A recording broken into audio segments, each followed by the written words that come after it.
Chapter 467. Zhang Jiasan's father called out to Ning Shu, and Ning Shu asked, "Didn't you say that you wanted to save Jiasan? Why do you want him to go to jail for 20 years? Ning Shu was speechless. Ning Shu really did not know what to say. Zhang Jiasan wanted to kill Miao Miao Miao's father. And now he still had the face to ask him why he did not save Zhang Jiasan. Don't they feel guilty and guilty? I tried to use the money to use my connections, but it was useless. Zhang Jiasan's matter is too serious. He wanted to kill my father." Ning Shu picked up his bag and left. Zhang Jiasan's father's face turned pale. This was no longer an in-law, but an enemy. Zhang Xiaomei pulled Ning Shu and said, "Has the 1 million yuan used up? This house belongs to my brother too.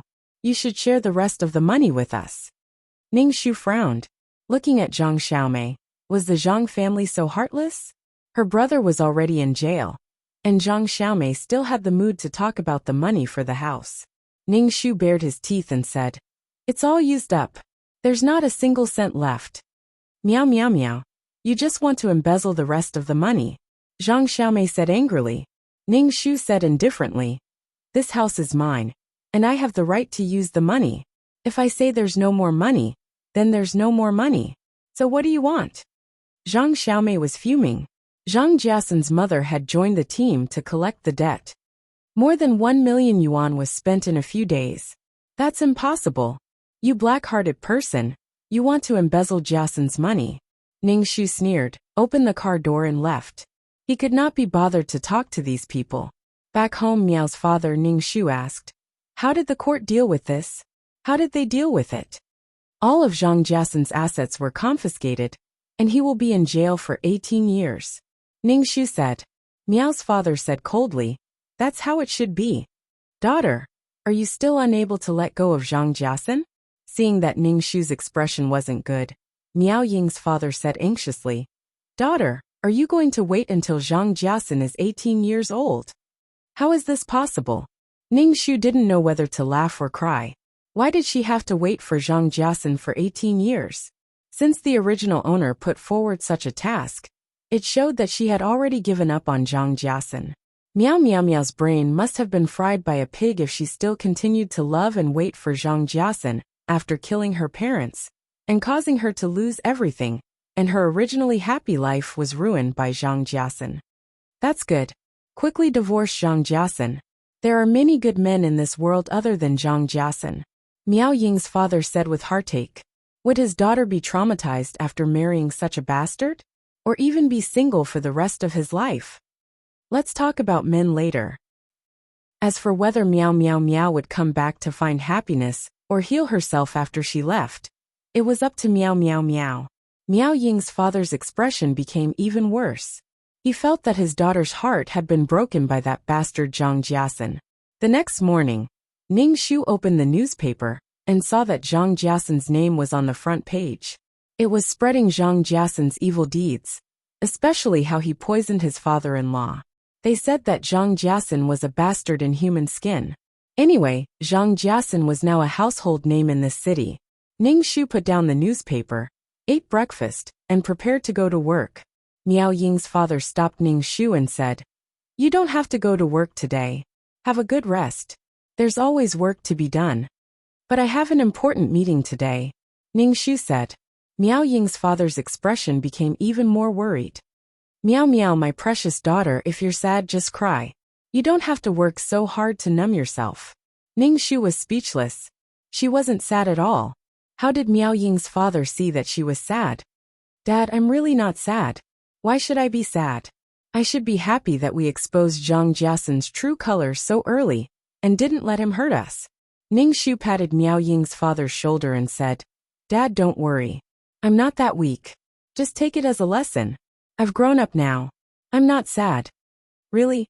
Miao Ying's father didn't believe it. Ning Shu nodded. "Really?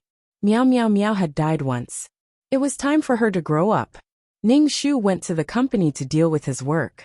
As soon as he arrived, he saw Zhang Jiasan's family making a scene at the company's entrance. Zhang Jiasan's mother cried and said that her evil daughter-in-law had embezzled the money from selling the house. Everyone in the company knew about Zhang Jiasan's matter. When they heard Zhang Jiasan's mother's words, They all showed a look of disdain. Zhang Jiasun was a poor man. His property had been confiscated. How could he let others embezzle the money from the house? Ning Shu felt that the Zhang family was quite thick-skinned. Zhang Jiasun had done such a thing, and this family still had the nerve to come to the company. Ning Shu ignored them. After he finished his work, he went to the law firm and asked the lawyer to prepare a divorce agreement. Ning Shu put the divorce agreement in his bag and went to the detention center. Zhang Jiasun, who was wearing a prisoner's uniform, was brought out. Zhang Jiasun's head had been shaved and he was very thin. Ning Shu looked at Zhang Jiasun's bald head and felt a little disillusioned. She found it very funny. Zhang Jiasun with hair was very handsome. Zhang Jiasun without hair tisk. When he saw Ning Shu, Zhang Jiasun's expression was very calm. He even showed a gentle smile to Ning Shu. This smile was completely different from Zhang Jiasun's usual affectionate smile. He was relaxed and relieved. Ning Shu frowned. She really couldn't understand Zhang Jiasun. He was very thoughtful. Meow meow. Zhang Jiasun called out to Ning Shu. Ning Shu looked at Zhang Jiasun. She wanted to hear what he had to say. Are you very tired at the company? You look thinner than before. Zhang Jiasun said indifferently, as if he was chatting with a friend. However, it made Ning Shu's hair stand on end. This Zhang Jiasun was really strange. Ning Shu shook her head and said, "It's okay. Meow meow, since you know everything, you must hate me." Zhang Jiasun looked at Ning Shu. Ning Shu didn't say anything. Of course, Meow Meow Meow hated him. Zhang Jiasun smiled at Ning Shu. You look very different from before. The Meow Meow I know is not so strong. What caused you to change? When did you find out about this? You left me in the countryside. Ning Shu said indifferently. Sure enough, Zhang Jiasun took a deep breath. I became like this. One of the reasons I became like this is because of you. When Zhang Jiasun talked about this matter, he didn't have any resentment. His eyebrows were actually calm, as he chatted with Ning Shu calmly. Ning Shu narrowed her eyes. This man Zhang Jiasun was really too unpredictable. His thoughts were as deep as the sea. It was really hard to imagine that a village kid from the countryside had such deep thoughts. Chapter 468. Ning Shu didn't want to argue with Zhang Jiasun. She took out the divorce agreement from her bag and pushed it in front of Zhang Jiasun. Sign it. You don't want to go to court again, right? Zhang Jiasun glanced at Ning Shu. He picked up the divorce agreement and looked at it. He laughed and signed the divorce agreement. He was very straightforward. This made Ning Shu very surprised. She hadn't even taken out her weapon, or taken out the video of Zhang Jiasun and Shui Man rolling around together.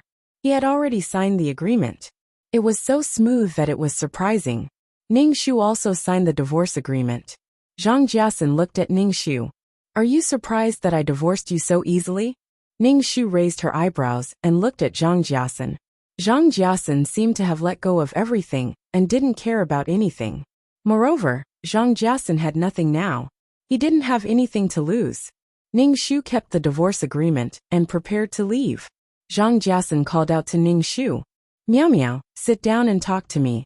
You probably won't come back to see me in the future. I don't think there's anything to talk about between us. Ning Shu looked at Zhang Jiasun and said, Aren't you curious why I did this to you and the Miao family? Zhang Jiasun asked Ning Shu. He looked at Ning Shu with a gentle gaze. Ning Shu sat down again. Zhang Jiasun said directly, Meow meow meow, if I say that I like you, you might not believe me. Ning Shu stared blankly at him, speechless. She regretted listening to Zhang Jiasun's nagging. If what Zhang Jiasun did to Meow Meow Meow was love, then what was love about destroying Meow Meow Meow? Ning Shu could only chuckle. Then what she was doing to Zhang Jiasun was also out of love. She loved Zhang Jiasun? Let go of her hobby. Ning Shu's face trembled. Zhang Jiasun said, I knew you wouldn't believe me. I've known what my mission is since I was a child. My mission is to shoulder the responsibility of the Zhang family and make this impoverished Zhang family prosper. My father is very good to me because I'm smart and have good grades. My father is the most supportive of my studies. Studying is the best way out for a poor child. My success wasn't just my own success. It was the success of the family. You and the Miao family's existence would be my weakness. And the others would say that I was successful because of the Miao Miao family. Ning Shu smiled silently. That's the truth. Zhang Jisun was not angry. His expression was calm. I know this is the truth, so I want to erase this truth. Ning Shu was speechless. Come to think of it, I've never been myself in my entire life, not even for a day. I have too many things on me. But you're a person who's living a happy life. You're pure and beautiful. Everyone's heart yearns for and loves beautiful things, and I'm no exception. I like you in my heart, and I'll feel bad if I hurt you. Some words that are pretentious become true. Zhang Jiasun looked at Ning Shu. The most relaxing days of my life were actually in prison. Ning Shu stared blankly at him, speechless. Ning Shu felt that Zhang Jiasun was purposely saying this to block her heart. Meow meow meow. I once loved you, and I still love you. Zhang Jiasun clutched her heart. When Ning Shu heard this, she felt immense sorrow and pain. This was clearly the original owner's emotion. After experiencing an irreparable injury, hearing such words would only make one feel sorrow and hatred. Zhang Jiasun didn't deserve to say the word love. Ning Shu chanted the clear heart mantra in her heart, suppressing the emotions that were surging like a tidal wave. Only after a while did she calm down. Ning Shu felt that Meow Meow Meow was really miserable. She had caused this result by a freak combination of factors. Zhang Jiasun was willing to sacrifice anything. Even though she said that she loved Meow Meow Meow, she still sacrificed Meow Meow Meow in the end. Ning Shu said sarcastically, "What about Shui Man Man?" Shui Man Man hep. Zhang Jiasun laughed. How should I put it? Perhaps I can see my own shadow in Shui Man Man. It's as if I like myself, but in the end, I realized that I don't like myself. Ning Shu, you're crazy. In short, Zhang Jiasun, a person who was completely dark inside and out, like the pure and kind Meow Meow Meow. However, Zhang Jiasun felt pressured when he was with Meow Meow Meow. To put it bluntly, he felt inferior. Then he killed Meow Meow Meow's family. What kind of fucking dog is this? Ning Shu felt that he had nothing more to say to this guy. He turned around and left. He had been chatting with a crazy person for a long time. Zhang Jiasun's mentality was not normal. Before his personality was complete, he was given a responsibility that was beyond his ability to bear. In order to achieve his goal, he was willing to sacrifice a lot for this responsibility that was deeply ingrained in his bones. Hee. But this was not a reason for Zhang Jiasun to hurt others. Zhang Jiasun was still a scumbag, very scumbag. Through hurting Meow Meow Meow, he satisfied the tyrannical pleasure in his heart. Even if he liked Meow Meow Meow. Meow Meow. Zhang Jiasun grabbed Ning Shu's hand. Zhang Jiasun's hand was very cold. Ning Shu wanted to shake off Zhang Jiasun's hand, but Zhang Jiasun held it tightly. Ning Shu, move your damn hand away. Zhang Jiasun looked at Ning Shu and smiled. Meow Meow Meow, without me, you will definitely be very happy. Of course, without you, I will definitely be happy. Ning Shu gritted her teeth. If she did not meet Zhang Jiasun, Meow Meow Meow's life would not be so broken. Zhang Jiasun said again. I don't regret hurting you. If I had to do it again, I would do it again. Zhang Jiasun suddenly hugged Ning Shu. Meow Meow. I just don't know how to love you. Ning Shu. Ning Shu directly stepped on Zhang Jiasun's foot with her heel. Zhang Jiasun's expression did not change, as if he did not feel pain. Instead, he had a smile on his face.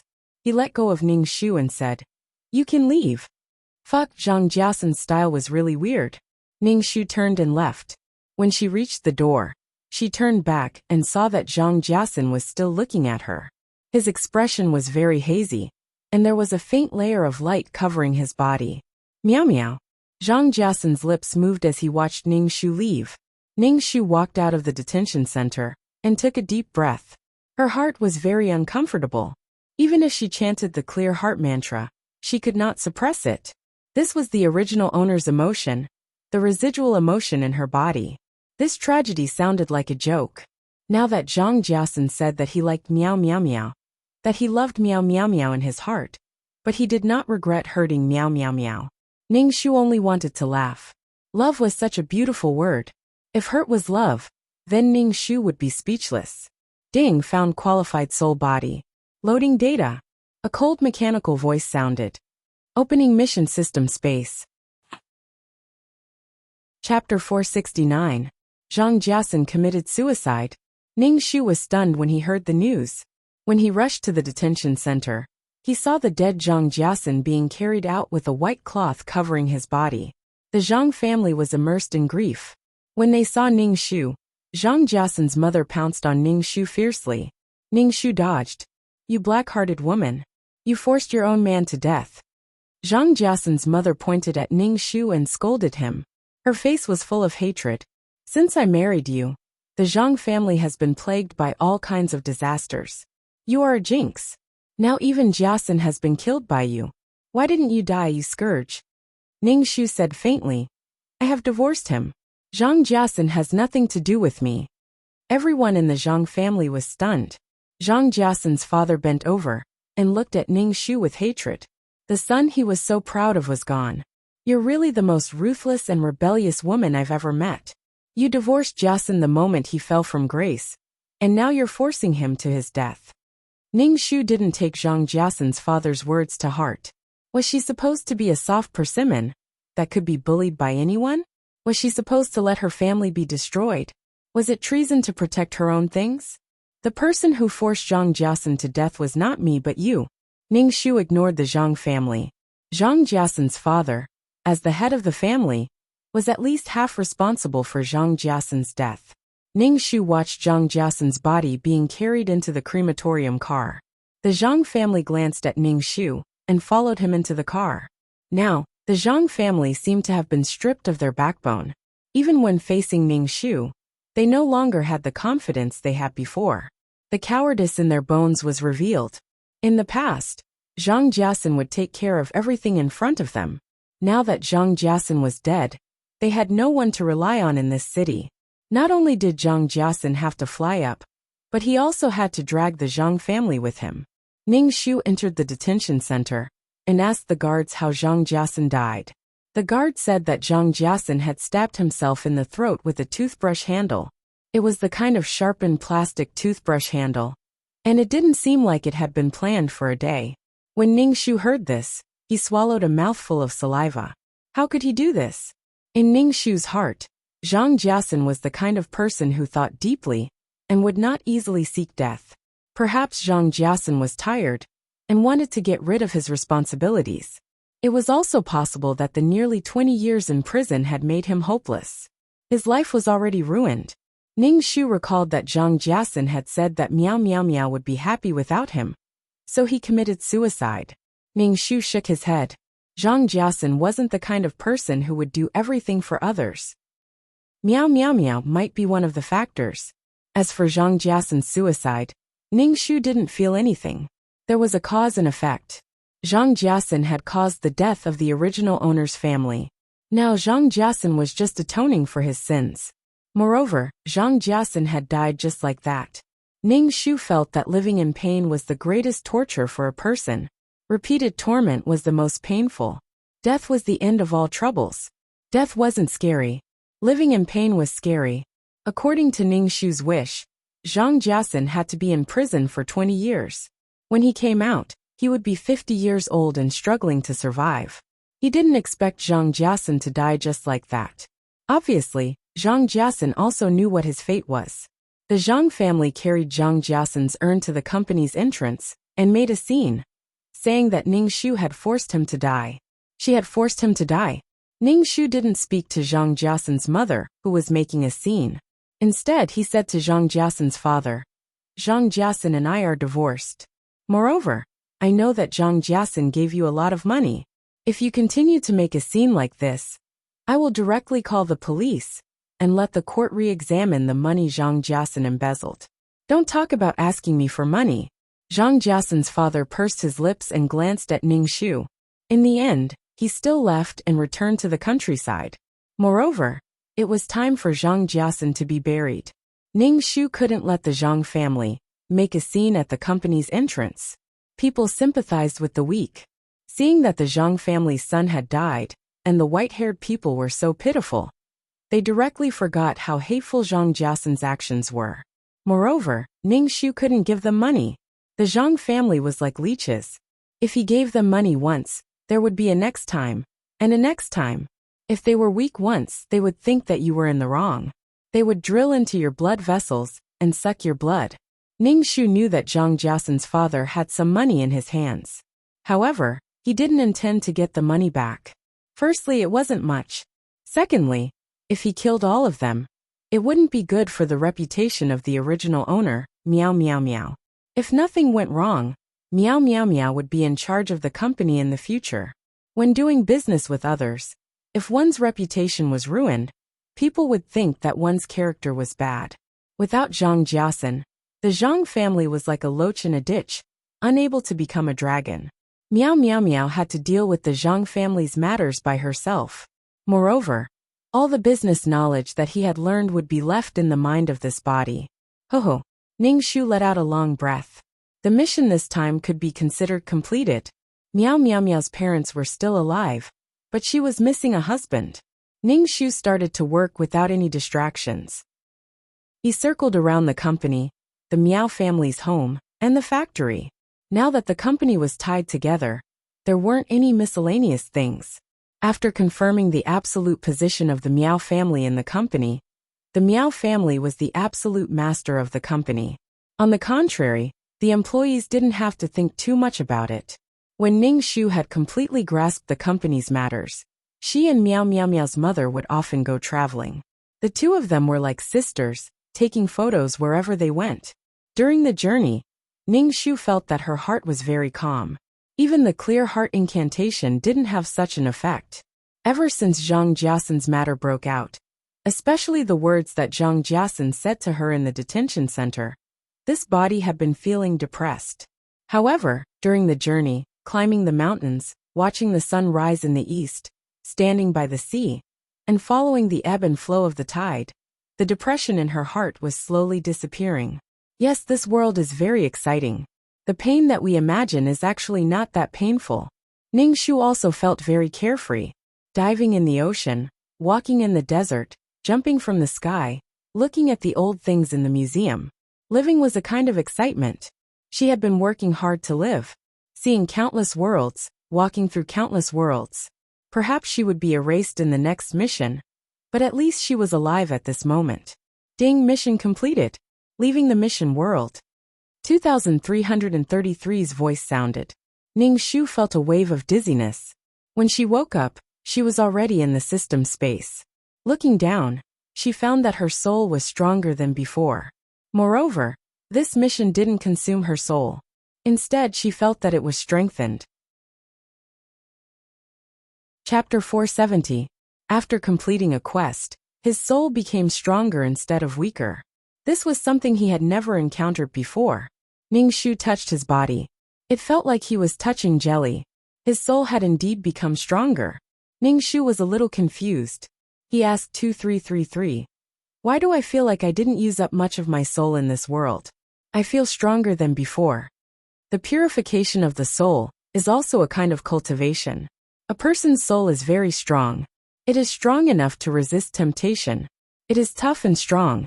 It is not so fragile. 2333 explained. Ning Shu was a little surprised. She was a quest taker, but she was also a person with her own thoughts and feelings. It was probably because she was traveling in the quest world. Her mood was very relaxed. Now that she was back in the system space, she didn't feel very tired. It was not like before when she didn't want to do anything but sleep first. There was always a feeling of disgust and boredom, but she didn't feel that now. Ning Shu felt that this was a good idea. After the quest ended, she could stay in the quest world for a while and walk around. Not only could she relax, but she could also slowly heal the heartbreak of the client. The clients were all hurt, full of hatred and misery. If she could let go of some of it and start a new life, it would be better. She could relax herself and cultivate her soul. She could also help the client reduce some of the misery.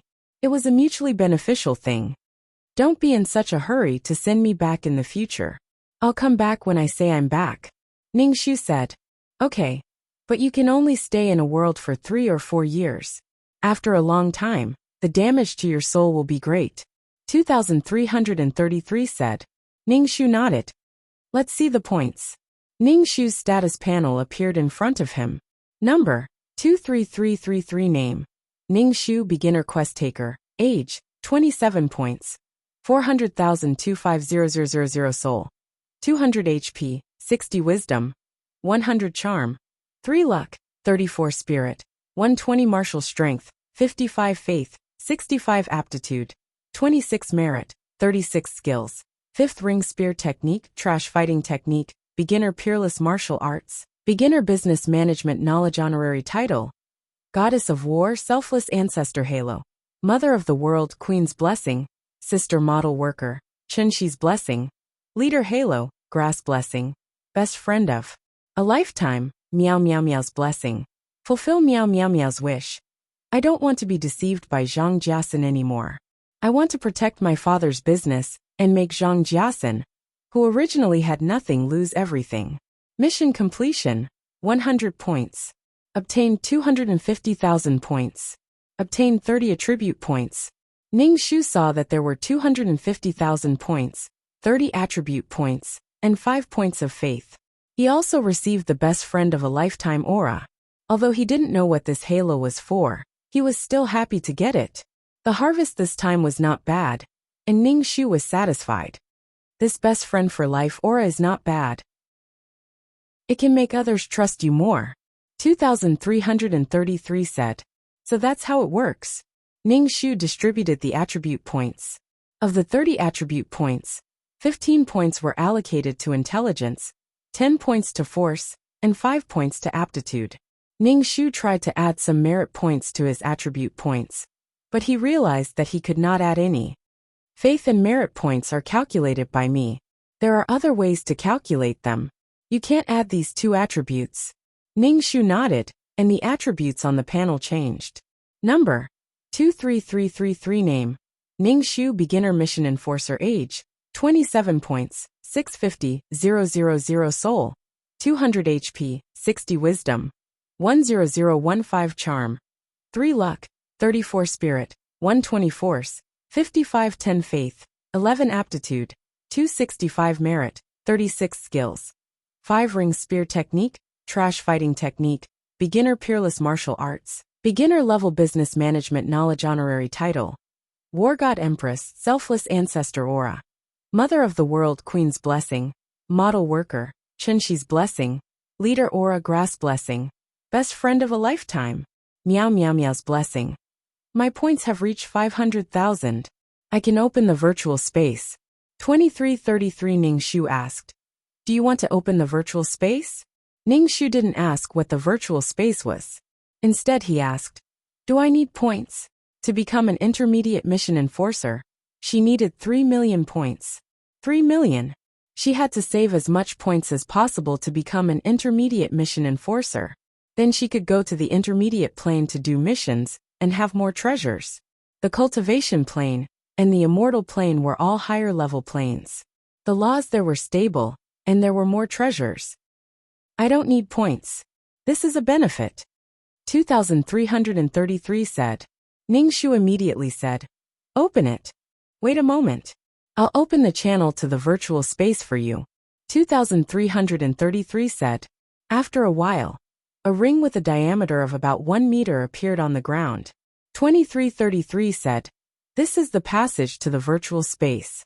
You need to go to the virtual space. Just step on the ring, and it will send you to the virtual space. What's the virtual space? Ning Shu asked. It's a place for mission enforcers to communicate. It's specially created for mission enforcers to communicate. You can trade and buy all kinds of things inside. The system store basically has everything. Ning Shu was surprised. Then I'll meet a lot of mission enforcers there? Of course. This is a place specially created by the higher-ups for mission enforcers to communicate. Naturally, there will be a lot of mission enforcers. 2,333 said. Ning Shu wanted to see what this virtual space looked like. She stepped into the virtual space's tunnel of pain and immediately felt a strong force pulling her body. It was as if she was falling rapidly, and her head was dizzy. When she opened her eyes again, she saw that she was standing on a street. The ground under her feet was green stone. It was the kind of stone that was very simple. However, it was very smooth and shiny, just like the floor tiles. The surrounding buildings were all in an ancient style. This was a city. It was very big. Ning Shu thought that she would see something beyond her imagination. Was this the result? There were all kinds of shops, tea houses, and restaurants on the street. People passed by. They were all souls. There were both men and women. The strength of the soul was different. Some were heavy, while others were thin and transparent. Ning Shu even saw a person's soul that was very old. His hair was white, and his face was full of wrinkles. Ning Shu asked curiously, "Are mission enforcers that old?" "Of course not. This is because you've been in the mission world for too long. It's probably because you're at the peak of your power and can't bear to leave. Or maybe the mission is too difficult, and you've spent too much time in the mission world. Don't think that your soul won't age. So I suggest that you don't stay in the mission world for more than 3 or 4 years. It's very harmful to your soul." 2333 explained to Ning Shu. Ning Shu nodded. "I'll remember." Just now, he saw that the person was very old and his soul was very thin. It looked like it was about to dissipate. He knew that 2333 said that for his own good. Chapter 471. Ning Shu had thought that the virtual space would be grand and majestic. Perhaps there would be flying saucers everywhere. He did not expect to see an ancient city. However, the people in the city were all dressed differently. Some wore ancient costumes, some t-shirts and shorts, some were in suits and leather shoes, and some were in animal skins. "I thought it would be an amazing place," Ning Shu said to 2333. "I don't know how long this virtual space has existed. This place is for the quest takers to interact with each other, not for them to enjoy themselves.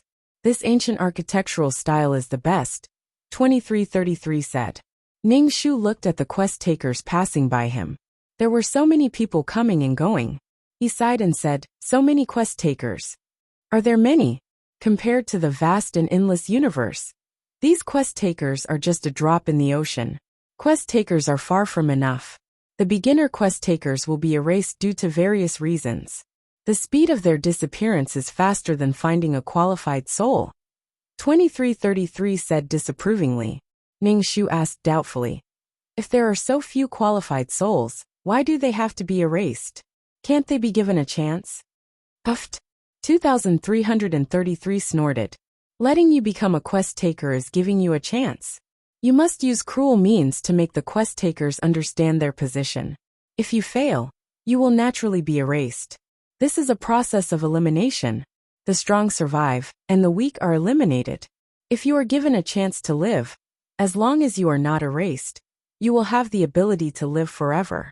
Ning Shu felt a chill down his spine. He did not want to dwell on this problem. The more he thought about it, the more troubled he became. Ning Shu toured the city. In this place, points were equivalent to money. Points could be used to buy many things. There were also some quest takers who set up their own stalls to sell things. However, most of them were bartering.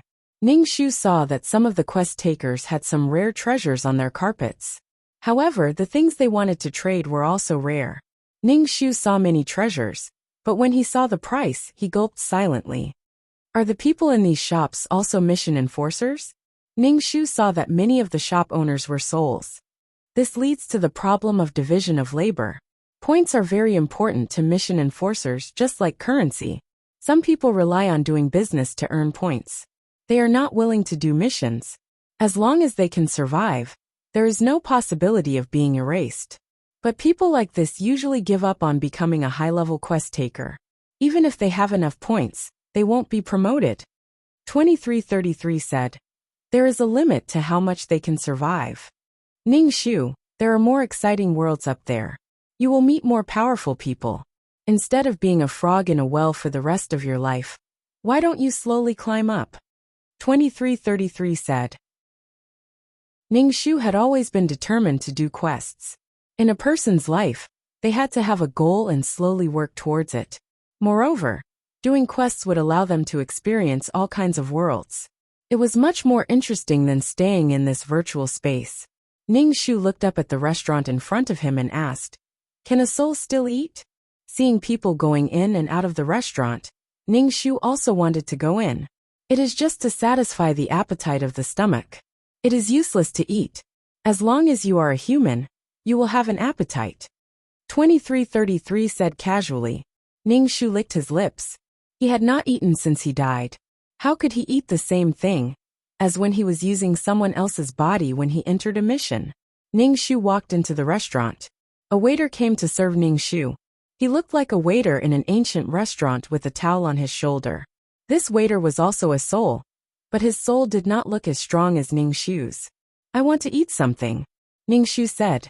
The waiter brought Ning Shu to a table. Ning Shu saw 3 women sitting at the table next to him. There were desserts and coffee on the table.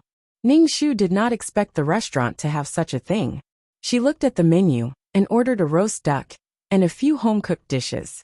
The waiter Ning Shu said, "The total is 1,000 points. Please pay the bill first." Ning Shu was speechless. She didn't know how to pay the bill. "How do I pay?" Ning Shu asked.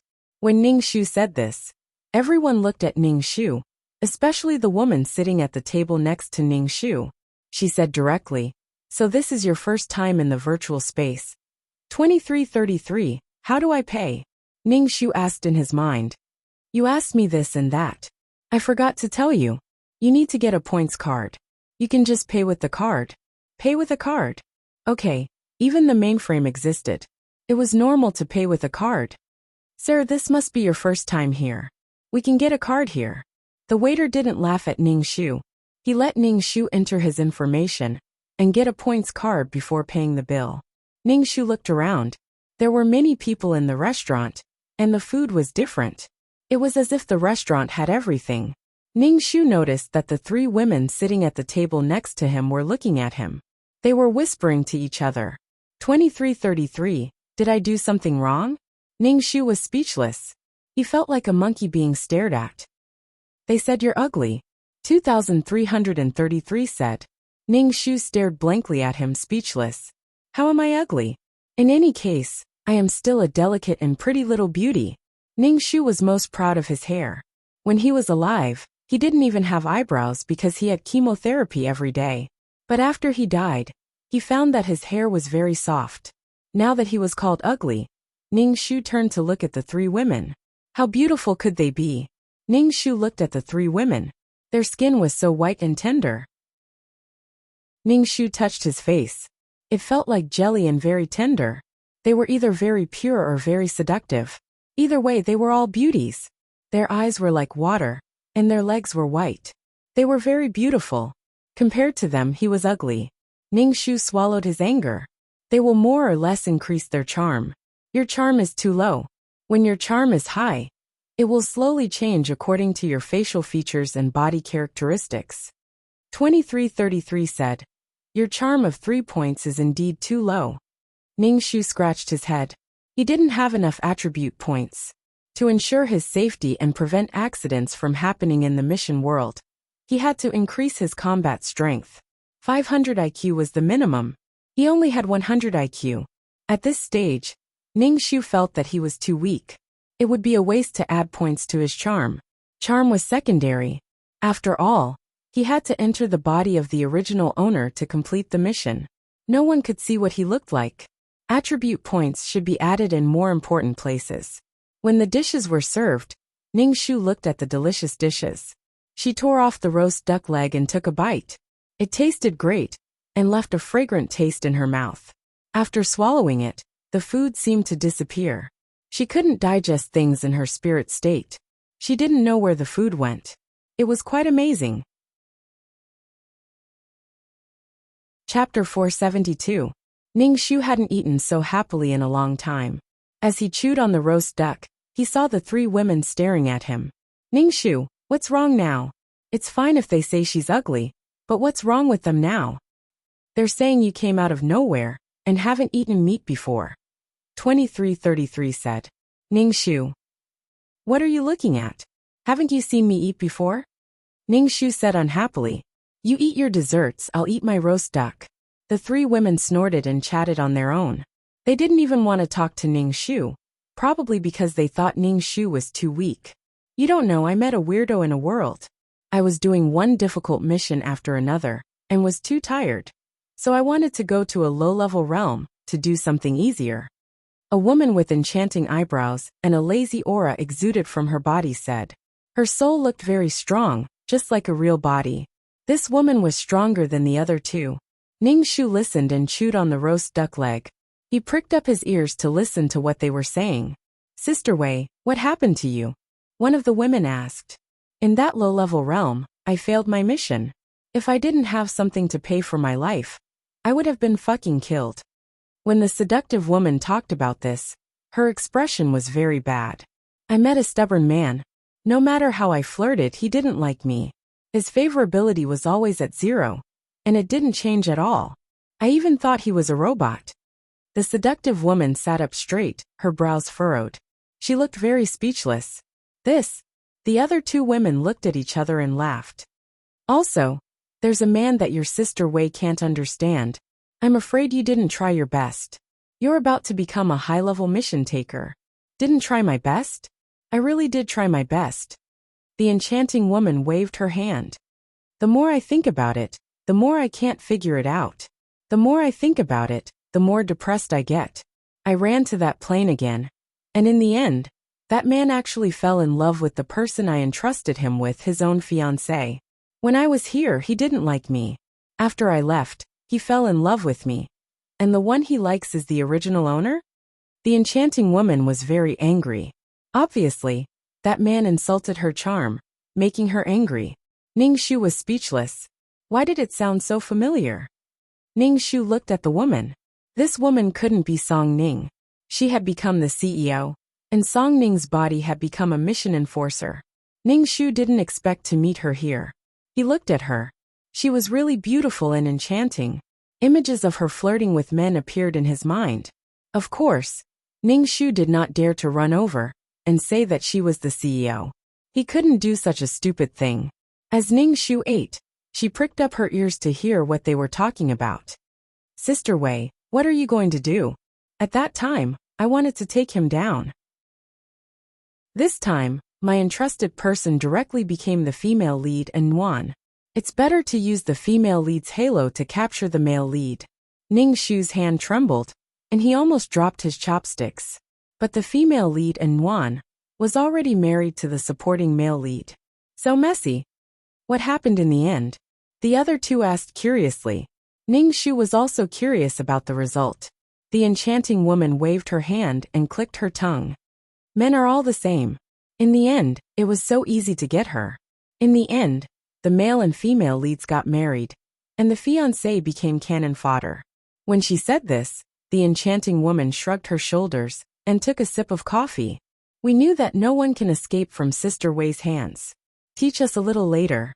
The two women looked at the woman called Sister Wei with admiration. Sister Wei waved her hand and said lightly, every man likes a woman to love him wholeheartedly. Men are cheap. They don't care if you're too good to them. For words, loosen the reins only to grasp them better. Once you're in the role, the other party will naturally think that you really love him. Don't worry about men. They can be used to fill the emptiness. There are too many men in the world. Why can't men be stallions and women can't be free? Women can still be free and unrestrained. Sister Wei said lightly. Ning Shu drank a mouthful of soup and stood up to leave. He left the restaurant and let out a long sigh. Then he wandered around the city and learned about the city. Ning Shu was not in a good mood. He said to 2333, let's go back. Okay.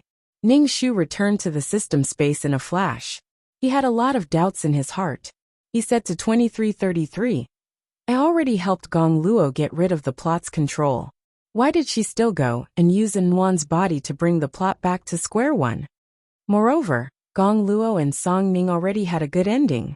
Now that Sister Wei, because she suffered a setback because of him, wanted to regain her face, and went back to seduce Gong Luo.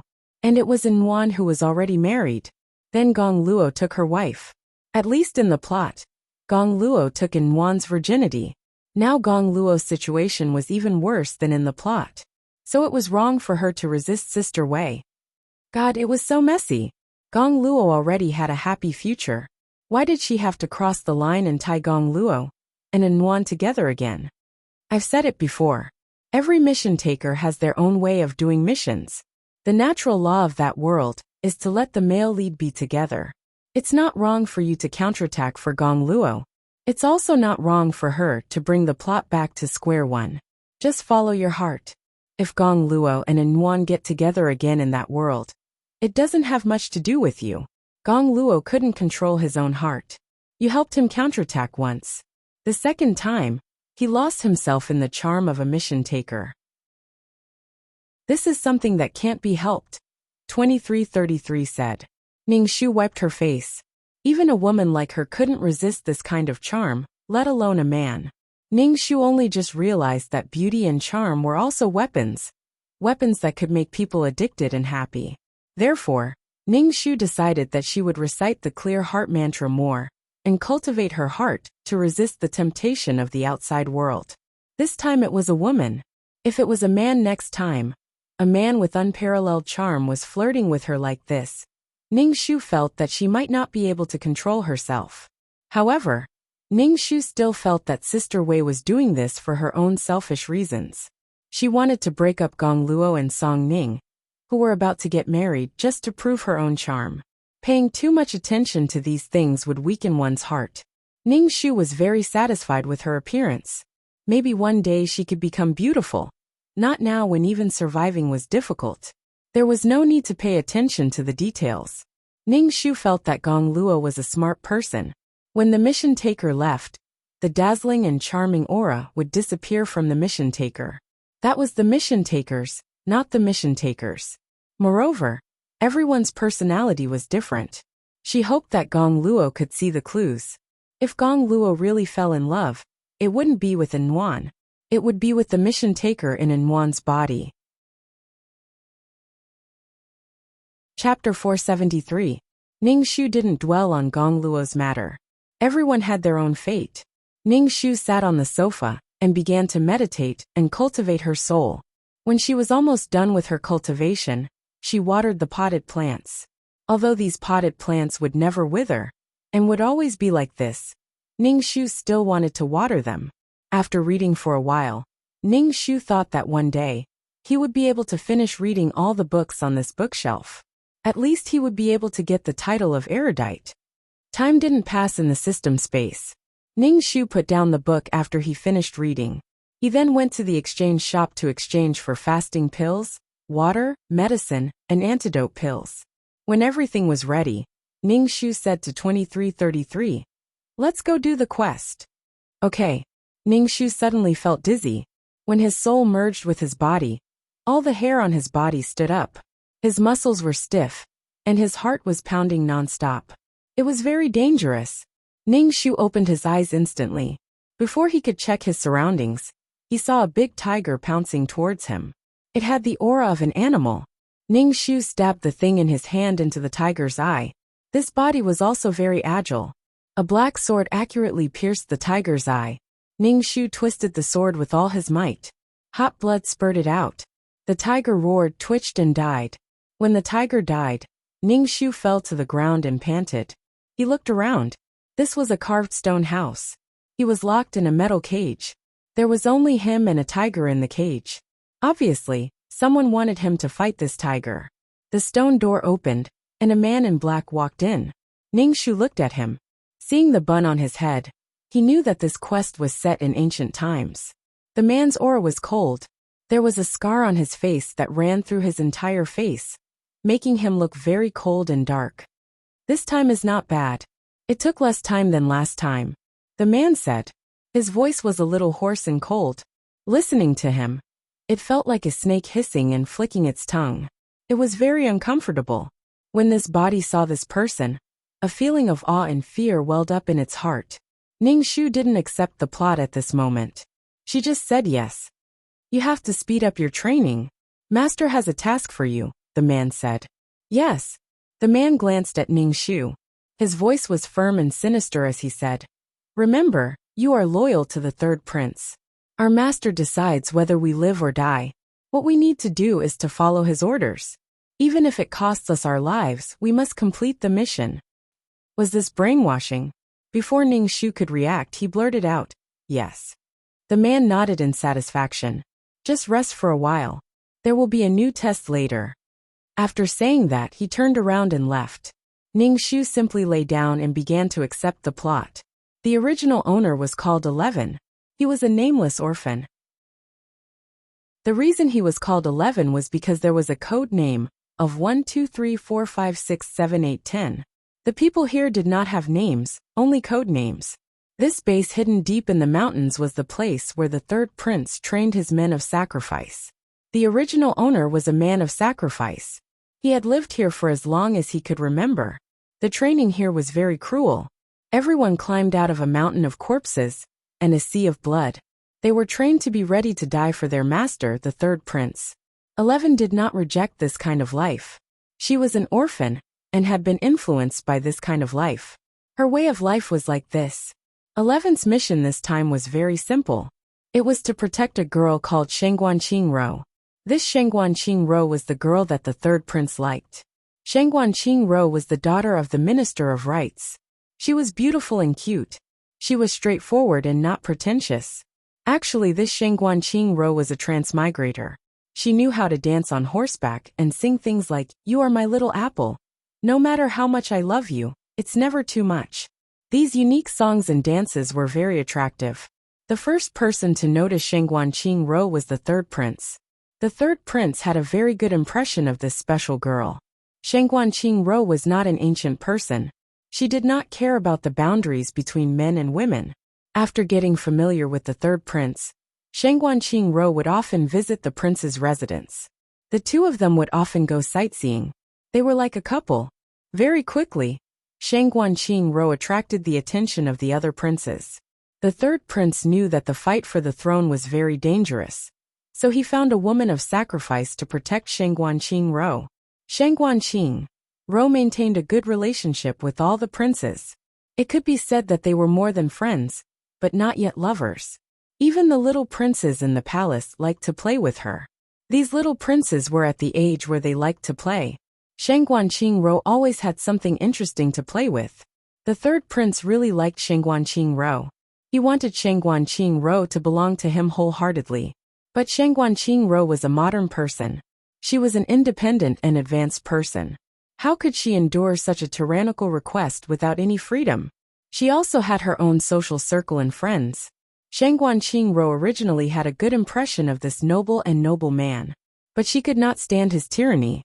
In the end, Shengguanqing married the fifth prince.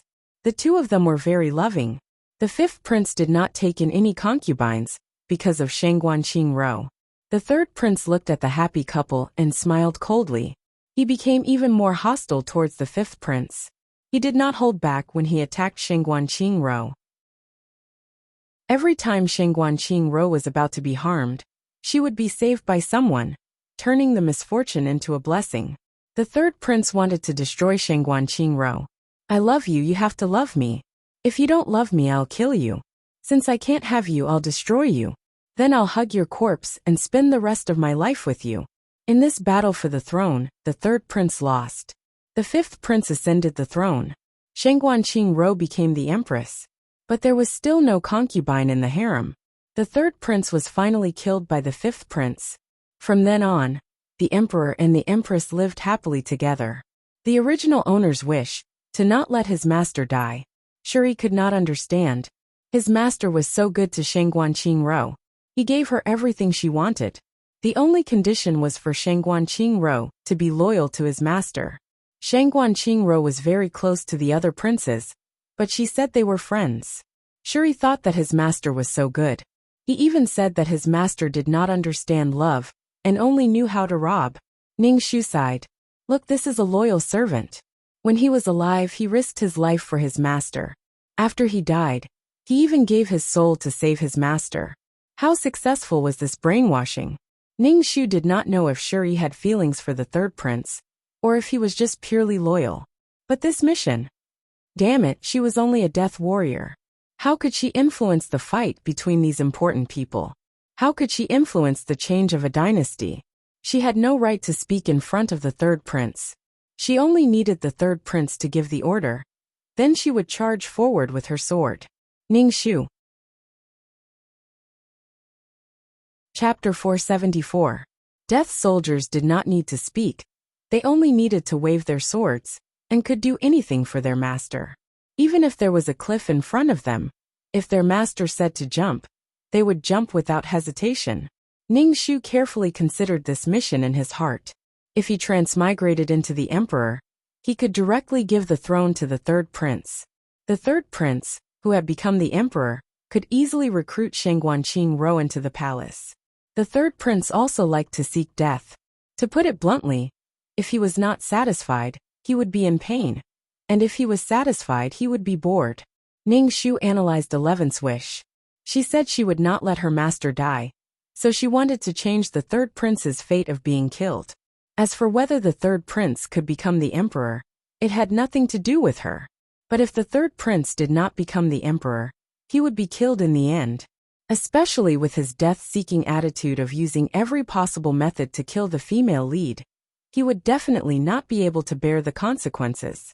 In fact, the third prince should have been a scumbag of an ex. It was not that he did not love him, but that he loved him too much. It was tiring to have such a master. Forget it, I'll just take it one step at a time. Ning Shu sat in the cage and began to practice her ultimate martial arts. Since she was a death soldier, the higher her martial arts, the better. That way, her chances of survival would be higher. This was a profession where she was ready to die at any time. Ning Shu did not want to die during a mission. If she failed, she would be killed.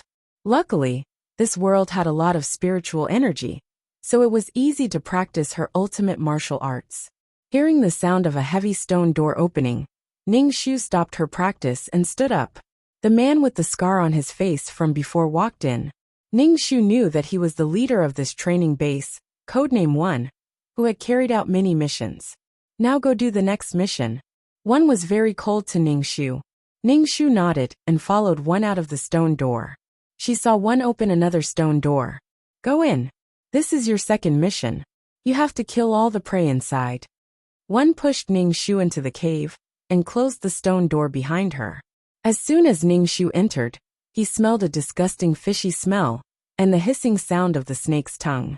Looking around, there were many snakes. These snakes were entwined together and crawling in the stone room. Ning Shu got goosebumps all over. Fuck, this was the most disgusting thing. Moreover, these snakes were of different colors and were all poisonous. Actually, it probably wanted to kill her. How could she kill so many snakes? Ning Shu cut the snake that was crawling towards her in half. Ning Shu continuously swam towards her. Ning Shu activated her chi and stepped on the wall. She flew a few steps and found an open space where there were no snakes. Now, not only did they have to kill these snakes, they also had to prevent being bitten by these poisonous snakes.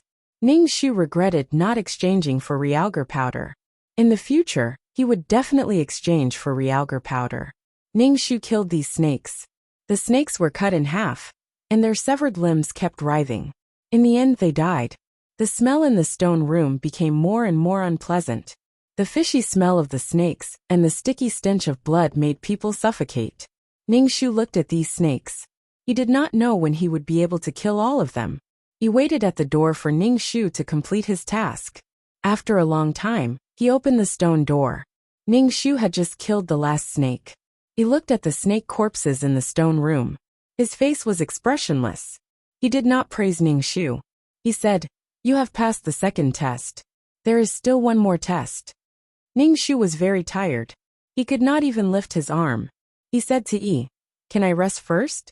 I am very tired." He glanced at Ning Shu. The last test was very simple. You do not need to rest. Very simple. Ning Shu followed Yi into the stone room. This stone room was very clean. There was a stone bed. On the stone bed, there was a swaddling cloth. Ning Shu walked in to take a look. There was a baby in the swaddling cloth. At this moment, a pair of black eyes were looking around. Bubbles were coming out of his mouth. When he saw Ning Shu, he made a babbling sound. When he opened his mouth, there were no teeth. There were only pink gums. Ning Shu looked at the swaddling cloth. There were many patches on it. At first glance, he knew that this was a child from a poor family. Ning Shu had a bad feeling in his heart. He looked at Yi. Yi's face was cold. He said to Ning Shu, "This is your last test. Kill this child." Ning Shu's heart tightened. Why? This child has nothing to do with us. As soon as she looked at Ning Shu, Her eyes suddenly became fierce. Are you the one who should say that? We are the sword in the master's hand. As long as the master gives the order, no matter who the target is, we must kill. Even if it is a baby. Kill him. He pointed at the child on the bed. This is your last task. If you do not complete this task, you are not qualified. You cannot be assigned tasks by the master. Perhaps the baby sensed danger, or perhaps Yi's voice scared him. He began to cry at the top of his voice. The stone room was filled with the child's cries. Ning Shu's palms were sweating as he held the sword hilt. His heart sank into an unprecedented struggle and confusion. If he did not kill this child, he would not be able to leave this base. What about his task? She would be obliterated. But this child had no enmity with him. He did not even know anything. He was ignorant. This was a life. Ning Shu did not feel any psychological pressure when he killed those tigers and snakes. But now he had to kill a person who had no enmity with him. Ning Shu's whole body was covered in cold sweat. The cold sweat on his forehead flowed into his eyelids. His eyes were sore and painful. But Ning Shu did not have the heart to rub his eyes. Was he going to kill an innocent person for his task? Using an innocent baby in exchange for his own life? Could he do this? Yes, no. Ning Shu felt unprecedented confusion and helplessness. This was a situation he had never encountered before in his previous missions. What should he do? This was using this life to complete his task. But this child did not know anything, and had never done anything to hurt him. Was he going to do this? Ning Shu could seek justice for the person who had entrusted him. But this child had nothing to do with the task. What should he do? Killing an innocent person like this, and an ignorant baby at that? The baby was not to blame, and it was still an innocent child. Ning Shu's mind was in a mess. Her mind was a mess. Ning Shu felt like her spirit was about to collapse. She was confused and confused. Should he do anything to survive? Should he do anything to survive? He looked at Ning Shu with cold eyes and said, "You just need to raise your hand and stab the sword into this child's heart. This is the simplest task. Remember, you are a kamikaze soldier." Ning Shu swallowed a mouthful of saliva. A kamikaze soldier? This kind of training was simply inhumane. This kind of training was to eliminate the pity and sympathy in human nature. It was to turn people into machines without humanity. Under the throne of an emperor were piles of bones. Stepping on these bones to create a staircase, step by step, one ascended to the throne. Chapter 475. As long as the sword pierced through, her persistence would vanish, and she would no longer be bound. If it happened once, there would be a second time. If it happened too many times, she would become numb, and would no longer be entangled like this. Ning Shu gripped the hilt of the sword so tightly that the veins on the back of her hand popped out. Kill him, kill him. A cold voice rang in her ears. It was either you die or I die. If the person in front of her was her enemy, Ning Shu would raise her sword and fight without hesitation. However, this was an unarmed baby who had no enmity with her. 2333, what should I do? Ning Shu asked 2333 for help. 2333 was silent for a moment and asked, "What do you want to do?" "I don't want to kill him." After saying this, Ning Shu's body relaxed and her mind became clear. She didn't want to kill this child. This child had nothing to do with her. The system was silent. 2333, please help me. Ning Shu saw 2333 was silent and begged. "There's a fake death pill in the system store. I'll get one for you. But don't report me. This is against the rules. I'm risking being formatted to help you. This is the last time. If I'm found out, both of us will be wiped out," 2333 said. Ning Shu was happy. "Thank you, 2333. Don't worry. I will exchange for these things in advance." A pill appeared in Ning Shu's hand. Ning Shu's floating heart suddenly calmed down. It seemed that in the future, not only would she need to exchange for survival necessities, she would also need to exchange for this kind of thing. Only by exchanging for something in advance could she use it in the quest. "Have you thought about it?" Ning Shu asked. "With your mentality, you can't be a death warrior. You don't have to go on this quest." "I can do it." Ning Shu quickly walked to the bedside and covered the wailing baby's mouth. Then, under everyone's gaze, she stabbed the sword into the baby's left chest and pulled it out, leaving behind a trail of blood. The stone room that was noisy just a moment ago was now quiet. Only Ningxu and Yi's breathing could be heard. He glanced at Ningxu and walked over. He placed his hand on the baby's pulse and placed it on the baby's nose. After waiting for a while and confirming that the baby was dead, he said to Ningxu, "Okay." Ningxu asked, "Can I bury him?" When he looked at Ningxu, his eyes were very sharp. Finally he grunted. Only then did Ningxu slowly pick up the dead child from the stone bed and leave the stone room. "Wait a moment," said he. Ningxu's heart skipped a beat. He turned around and asked calmly, "Is there anything else?" "Come back quickly. Come with me to see the master," he said. Ningxu nodded and quickly left with the baby in his arms. After leaving the huge cave, he saw a forest. Ningxu quickly ran into the forest. He found some herbs and put them in his mouth to chew. He untied the baby's clothes. There was a sword wound on the left side of the baby's chest. Ningxu put the herbs in his mouth on his chest to stop the bleeding. 2333 said that the baby's heart was on the right side. That was why she dared to stab the baby on the left side. It could be considered a blessing in disguise. There were only endless mountains nearby. There was no one living here. What should he do with the baby? It was impossible for her to walk out of the mountains and find a family to adopt the baby. He was still waiting for him. There was no time. Damn, why was it so annoying? Moreover, the effect of the fake death medicine was about to wear off. Ningxu's heart was annoyed. He chewed the herbs in his mouth and applied them to the baby. However, the baby's bleeding finally stopped. He took a fasting pill and stuffed it into the baby's mouth. The fasting pill turned into a warm stream and flowed into the baby's mouth. Ningxu didn't know what to do with the baby. He couldn't just leave him here. He would definitely be taken away by a wild beast. Only death awaited. She put in so much effort, but in the end he still died. Sigh. Ningxu carried the baby and stepped on a tree trunk. He stood on a branch and looked at the forest. He saw a female wolf passing by under the tree.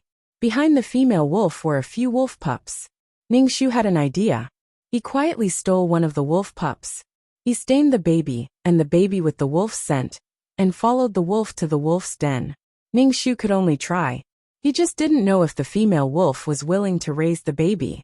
He fed the baby anti-inflammatory and anti-fever pills.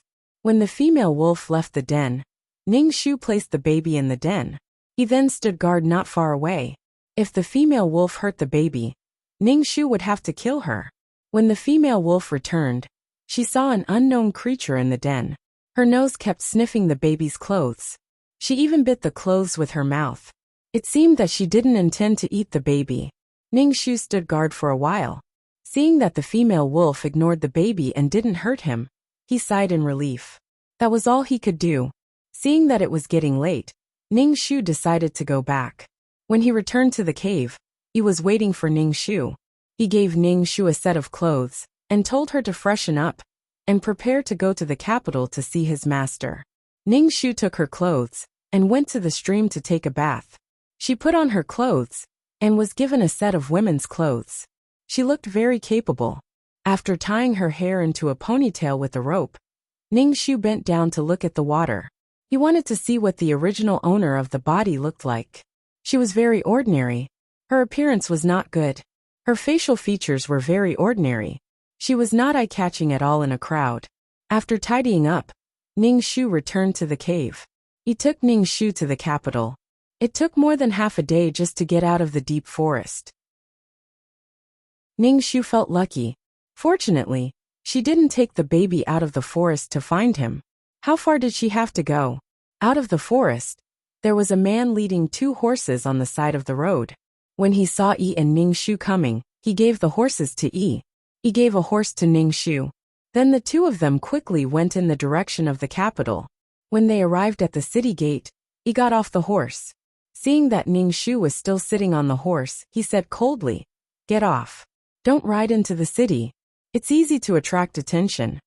Ningxu got off the horse and followed into the city. The capital was very prosperous. There were all kinds of shops and stalls. The people on the street were very particular about their clothes. Ning Shu held the sword in his arms and followed Yi to the backyard of the third prince's residence. He entered from the backyard. He was too vigilant. Ning Shu silently remembered it in his heart. The housekeeper told Yi and Ning Shu that the third prince was receiving a guest and asked them to wait for a while.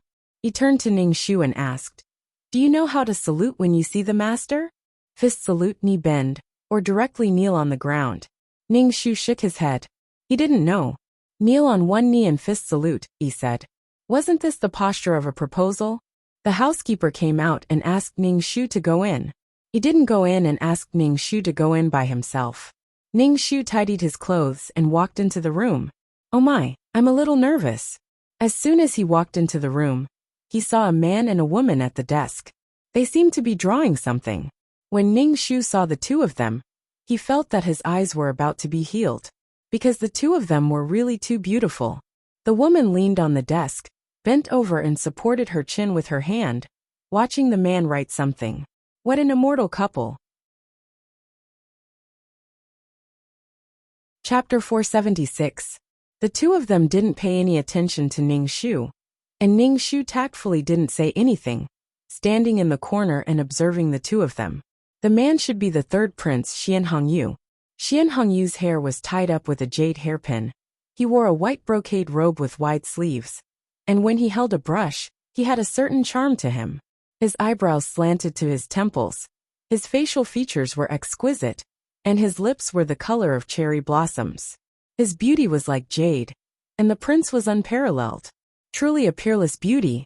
Ning Shu grinned. He looks like a normal person now, but who knows when his possessiveness will act up. He has an obsession and emotion towards Shengguan Qingro that normal people can't understand, an extreme possessiveness. The people he has his eyes on are also quite pitiful. Ning Shu looked at Shengguan Qingro. Her eyebrows were curved, her mouth was small, her skin was soft, and her eyes had a hint of craftiness. Shengguan Qingro's body had a sense of freedom, different from the noble ladies trapped in the backyard. This was a kind of freedom that came from the soul. This was the straightforward and unpretentious Shengguan Qingro. Ning Shu felt that the person who transmigrated to Shengguan Qingro shouldn't be too old. After she transmigrated, she obtained happiness and was pursued by the princes who were like dragons and phoenixes among men. In the end, she became the empress who was doted on by everyone. Shengguan Qingro is a very beautiful woman, but Ning Shu imagined her dancing on horseback, then singing modern pop songs, and felt disillusioned. Fine, maybe this is very special to these nobles. Ning Shu wanted to know. A man and woman alone in a room. This isn't good for Shengguan Qingro's reputation. Other women care a lot about their reputation, but Shengguan Qingro doesn't care. And the man who likes her also doesn't care. Like the fifth prince, he often visits her at night. Ning Shu stood there motionless like a wooden stake. Xian Hongyu put down his brush. Shengguan Qingro looked at the drawing paper. "How can I be this ugly? You drew me too ugly." "You're not ugly, I can't draw your beauty." Xian Hongyu was not angry at Shengguan Qingro's words. Shengguan Qingro pouted, picked up a pen and drew a cartoon version of Xishuan Hongyu saying, "This is what I call good-looking, isn't it cute?" Xian Hongyu laughed involuntarily. How can there be such a big head and such a small body? This is a comic. Shengguan Qingro bared her teeth at Xian Hongyu, looking very cute. "Just tell me if it looks good or not." "Nice, nice." Xian Hongyu smiled, making him look even more charming. Originally, Shengguan Qingro had already been charmed by him, but because of Xian Hongyu's sickly nature, she could not take it anymore. "You only belong to me. You can only see me in your eyes. You are not allowed to go out with other men. If you are disobedient, I will punish you." Moreover, this kind of punishment and harm was serious, not just a verbal threat. Xian Hongyu seemed to have just noticed Ning Shu and waved at her. Ning Shu walked over, knelt down on one knee and clasped her fist. "Master." Shengguan Qingro looked at Ning Shu. Her eyes glanced at Ning Shu's face, then moved away. "Qingro, this shadow guard is for you. Have her protect you." Xian Hongyu told Shengguan Qingro. Shengguan Qingro didn't seem to like Ning Shu as a shadow guard. "I don't need a shadow guard. Having one by my side makes me feel uncomfortable. She will only protect you from the shadows. When you run into danger, she will come out to save you. You like to play, so you might run into danger. Xian Hongyu turned around. Ning Shu coldly asked, "What's your name?" "Ning Shu."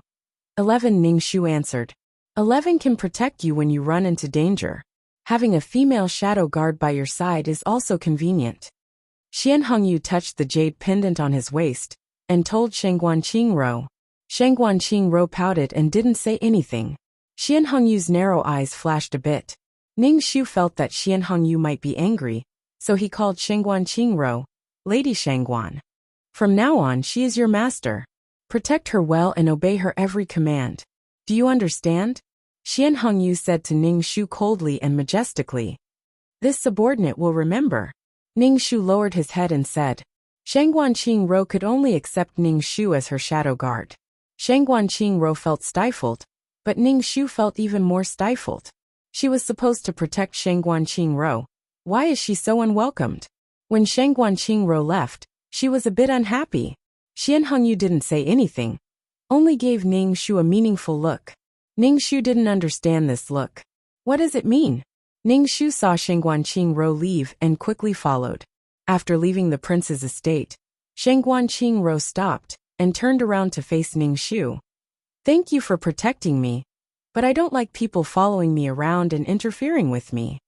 Ning Shu took a few steps back and said, "Lady Shengguan, you go first. I definitely won't appear in front of you again. Just look at her.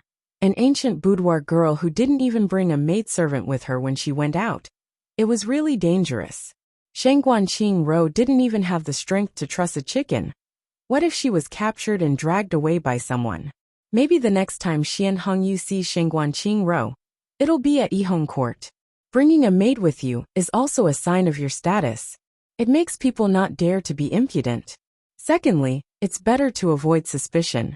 Shengguan Qingro stomped her feet gloomily, but the way she stomped her feet made her look very delicate. Ning Shu followed Shengguan Qingro to the Ministry of Rights official's estate. He climbed over the wall and squatted on a tree in front of Shengguan Qingro's embroidery building. The leaves were very thick, blocking Ning Shu's figure. The caterpillar on the leaf next to Ning Shu felt very bitter. Why is the shadow guard so miserable? After flicking the caterpillar away, Ning Shu sat on the tree branch and began to practice his ultimate martial arts. He had to practice it. With the original owner's skills, he was still a bit lacking. In the plot, he ran to the palace to save people. Instead of saving them, he was shot into a hornet's nest. As he practiced, Ning Shu observed the entire Ministry of Rights official's estate. Shengguan Qingro was very favored in the estate. She was the daughter of the first wife, and was very likable. Even the Ministry of Rights official treated her very well. Ning Shu felt that the Ministry of Rights official was willing to see his daughter interact with the third prince. Even if the third prince couldn't become the emperor in the future, he would still be a prince with a high position. In a situation where there was already an heir, it wouldn't be easy for the third prince and the fifth prince to become the emperor. However, Ning Shu knew that the crown prince was just cannon fodder. In the plot, he was also very interested in Shengguan Qingro. He had people kidnap Shengguan Qingro and planned to force himself on her. Alright, Shengguan Qingro was very charming. In the end, the crown prince was forced to step down. Then came the battle between the third prince and the fifth prince, Xian Xiaotian. Xian Xiaotian had luck on him. Xian Hongyu couldn't beat him. Furthermore, Xian Hongyu hurt Shengguan Qingro so much. You hurt the female lead so much, and you still want to succeed? Keep dreaming. Ning Shu could only sigh silently. Chapter 477. Ning Shu was not willing to protect Shengguan Qingro, but she did not have the right to say no due to her status. She was just a death warrior with no thoughts of her own. If she showed even the slightest bit of unwillingness, what awaited her was destruction. Ning Shu still had 10 people above her, and they were ranked according to their abilities. Ning Shu could not beat them, or at least she could not beat them now. Ning Shu had already decided how to proceed with this mission. She did not need to interfere with Xian Hongyu at all, and she could not interfere. When Xian Hongyu was defeated, she would go and save him, as long as he was alive. She did not need to care about anything else. Ning Shu began to practice her ultimate martial arts. When the sky turned dark, Ning Shu sneaked into the kitchen to find something to eat, then returned to the tree to cultivate. But there were really so many mosquitoes. Ning Shu slapped her face, killing a mosquito. She scratched her itch, then remembered Xian Hongyu's meaningful gaze. Should she go back to the prince's residence? Ning Shu climbed over the wall and left the minister's residence. When she returned to the prince's residence, she saw that the light in Xian Hongyu's study was still lit. After hesitating for a moment, Ning Shu knocked on the door. Xian Hongyu's cold voice came from inside. "Come in." Ning Shu pushed the door open and entered. She saw Xian Hongyu writing something with a brush. The light shone on him, making him look hazy. "Master." Ning Shu knelt on one knee. Xian Hongyu was expressionless. In front of Ning Shu, he was cold and dignified. His body exuded an oppressive aura. Xian Hongyu raised his head and glanced at Ning Shu, who was kneeling on the ground. He dipped the brush in his hand in ink and said, "You came later than I thought, but at least you came." Ning Shu. So that meaningful gaze was for her to come back. How could she understand a gaze? It was a coincidence that she was able to come back. Plus, there were so many mosquitoes on the tree. Ning Shu's face was stiff, and she did not say anything. Xian Hongyu continued to draw on the Xian paper, writing faster and faster. Finally, he slammed the brush down, and the paper was splashed with ink. Xian Hongyu frowned, crumpled the paper into a ball, and threw it away. Ning Shu was speechless. "Can you not make me kneel?" Xian Hongyu looked at Ning Shu and said, "Do you know what your mission is?" "I know. Rest assured, master. This subordinate will definitely protect Miss Shangguan well, and not let Miss Shangguan encounter any danger," Ning Shu said solemnly. Xian Hongyu didn't have any reaction to Ning Shu's impassioned speech. In short, his face was indifferent, which made Ning Shu feel awkward. "Other than protecting Shangguan Qingrou's safety, you have another mission. This prince wants to know what Shangguan Qingrou does every day, who she meets, no matter how big or small." Xian Hongyu looked at Ning Shu. "Can you do that?" Ning Shu rolled his eyes and pondered over Xian Hongyu's words. He asked, "Master, what does this mean?" "Anything," Xian Hongyu said calmly. "What does this anything include?" Ning Shu asked again. "Do I have to report what I'm wearing, what I'm eating, and who I'm talking to?" "Yes." Xian Hongyu nodded. Ning Shu stared blankly at him, speechless. "Fuck, why is he so perverted? I feel like I'm about to become a stalker. This possessiveness is more than a little scary. He wants to know everything, including when Shangguan Qingrou wakes up, when she eats, when she goes to the toilet, whether it's big or small, when her period comes." Ning Shu's face was calm and expressionless, but his heart was about to break down. "You have to pay special attention to Shangguan Qingrou's men. You have to report to me what those men say or do. Do you understand?" Xian Hongyu looked at Ning Shu coldly. "Can you do that?" Ning Shu knew that if he said no, he would be beaten to death. He nodded and said, "This subordinate will definitely record it." Ning Shu felt like he still had to ask clearly. "If Miss Shangguan speaks to her father, or the manservants in the residence, do you also have to record it?" Xian Hongyu looked at Ning Shu coldly, as if he was dissatisfied with Ning Shu's ability to understand. "Any man." Ning Shu was speechless. His heart was tired. This bastard should just die. Why did he save him? He's just a burden. If he knew this would happen, he wouldn't have come back. The moment he came back, he added so many tasks. Xian Hongyu threw a book to Ning Shu. Ning Shu flipped it open, and saw that it was filled with white paper. Xian Hongyu said, "In the future, record everything here." Yes. Ning Shu had to pretend to be happy and honored to accept this task. In the future, not only would she have to carry a sword, but she would also have to carry the 4 treasures of the study. She would write wherever she went. There was nothing left to live for. Ning Shu returned to the minister's residence. The first thing he did was to sneak into Shangguan Qingrou's room. Shangguan Qingrou was sleeping very soundly. Even when she was asleep, she was still very beautiful. Shangguan Qingrou's body was really quite good. In addition, her soul had changed, and her temperament had changed as well.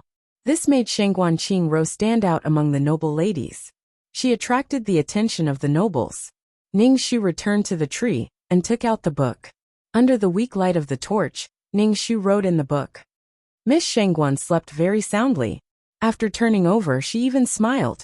This subordinate thinks that Miss Shangguan dreamed of master. Damn, why did she do all these things? His heart was stifled. Ning Shu was afraid that Xian Hongyu would also make him abnormal. Then Ning Shu wrote that Shangguanqing Ro woke up at night to go to the toilet. After going to the toilet, she didn't wash her hands and drank a cup of water. After recording all these things, she began to cultivate her ultimate martial arts. Nothing was more important than strength. However, the current Ning Shu had already cultivated Qi Jin. However, the Qi Jin was very weak. With this small amount of Qi Jin, he was able to transform his body and improve his physical fitness. The original owner's body was actually very exhausted. He had been training non-stop in the base. His hands were covered in thick calluses. These were the result of holding a knife handle since young. Actually, even if this body didn't die during the mission, it wouldn't live for long and couldn't die of old age. The Qi Jin of the ultimate martial arts slowly healed the body's internal injuries. However, the downside was that Ning Shu always wanted to eat. He was too hungry. There were too many things to eat. Ning Shu didn't look for food in the minister's residence. Instead, he ran out and spent some money to buy trays of buns and roasted chicken. It was simply a delicacy. Ning Shu's daily life, other than cultivating, was to record Shangguanqing Ro's situation. Then late at night, he would go to the prince's residence to give the book to Xian Hongyu. Every time he saw Xian Hongyu holding the book, his handsome face would have an expression like that of an idiot. Ning Shu felt disgusted. Actually, Shangguanqing Ro was also quite miserable. Without her knowing, everything about her was exposed to Xian Hongyu. She was living under Xian Hongyu's control. To have absolute control over Shangguanqing Ro, this level of control had already surpassed the jealousy between lovers. It was a morbid emotion. Did the original owner know that his mistress was so sick? Chapter 478. Xian Hongyu was attracted to Shangguanqing Ro, to the point that he was unable to extricate himself. It had already become a kind of obsession. This kind of feeling was not something that normal people could bear. It would only make people feel suffocated and want to escape. Perhaps in the eyes of normal people, Xian Hongyu was like a madman. Once Shangguanqing Ro was involved, he would become a madman. No wonder Shangguanqing Ro did not hesitate to kick Xian Hongyu away and get together with the fifth prince Xian Shaotian. I am a woman of the new era. How can I accept such inhumane conditions? I am just me. I am not yours. I do not belong to anyone. I have my own thoughts. I am a person with dignity, not an emotionless toy. Ning Shu really wanted to grab Xian Hongyu and stop him from running further and further down the path of death. Master, please calm down. Please don't seek death. Xian Hongyu closed the book and said indifferently, very good. Record it like this in the future. Ning Shu said with a straight face, thank you for your praise, Master.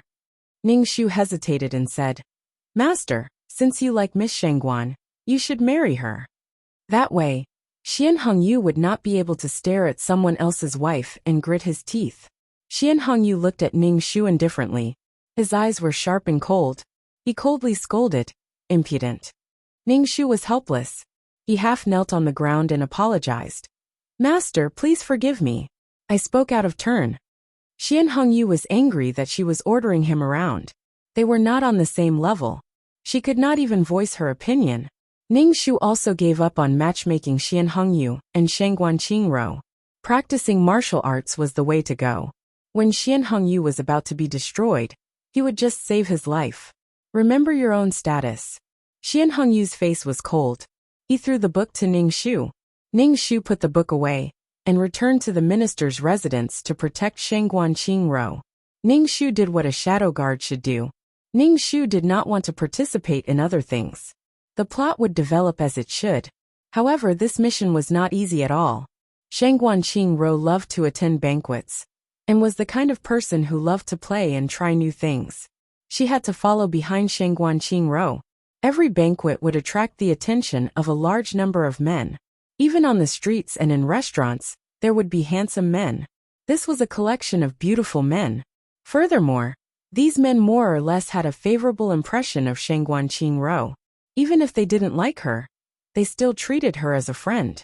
Perhaps it was Shang Guanqing's unpretentious and casual attitude that made these men feel refreshed. In this era, men and women were all courteous when they met, and they were all reserved in front of men, abiding by etiquette, and would not do anything impolite. Unlike Shang Guanqing, who was so lively and refreshing, Shang Guanqing did not have any barriers between men and women. She patted the man's shoulder and called him brother. Thus, no matter where Shang Guanqing went, no matter what banquet she attended, she was able to converse with the men she knew. Ning Shu, on the other hand, felt that Shang Guanqing enjoyed being surrounded by handsome men, enjoying this kind of pursuit. Before she transmigrated, she was just a normal girl who didn't have much attraction, but as soon as she transmigrated, she had the charm to attract handsome men. It was normal for her thoughts to float. Ning Shu recorded all of this down, then gave it to Xian Hongyu. Xian Hongyu looked at what was recorded in the book. His body emitted a black aura. His pupils trembled, showing that he was very angry. Ning Shu was gloating in her heart, but on the surface, she looked indifferent. As Shang Guanqing met more and more men, every time she met a man and talked to him, Xian Hongyu would become unhappy. The unhappy Xian Hongyu would find trouble with the man. If the man's status wasn't high enough, he would cause some trouble and make the man suffer.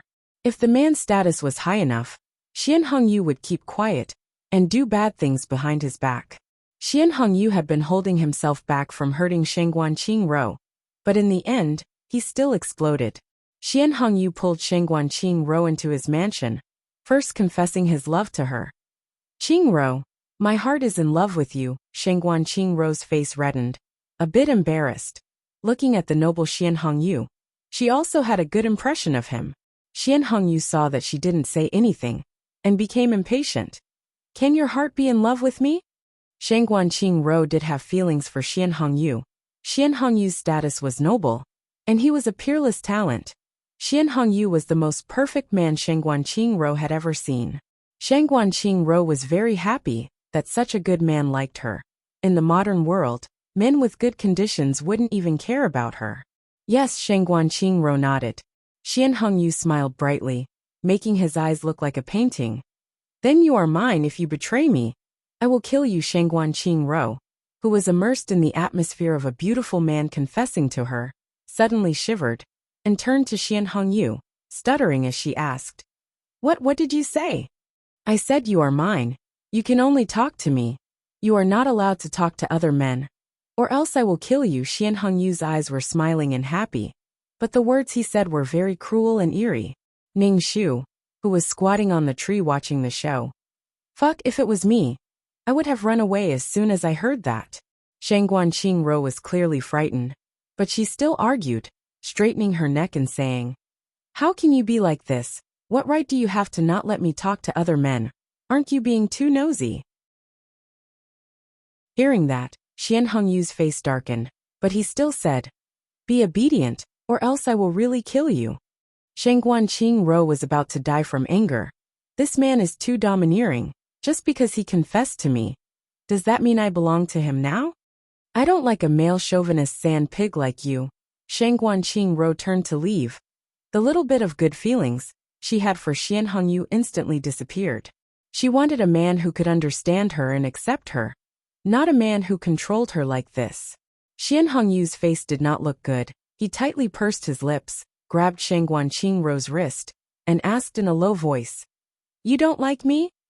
"Yes, I don't like you," Shang Guanqing said loudly.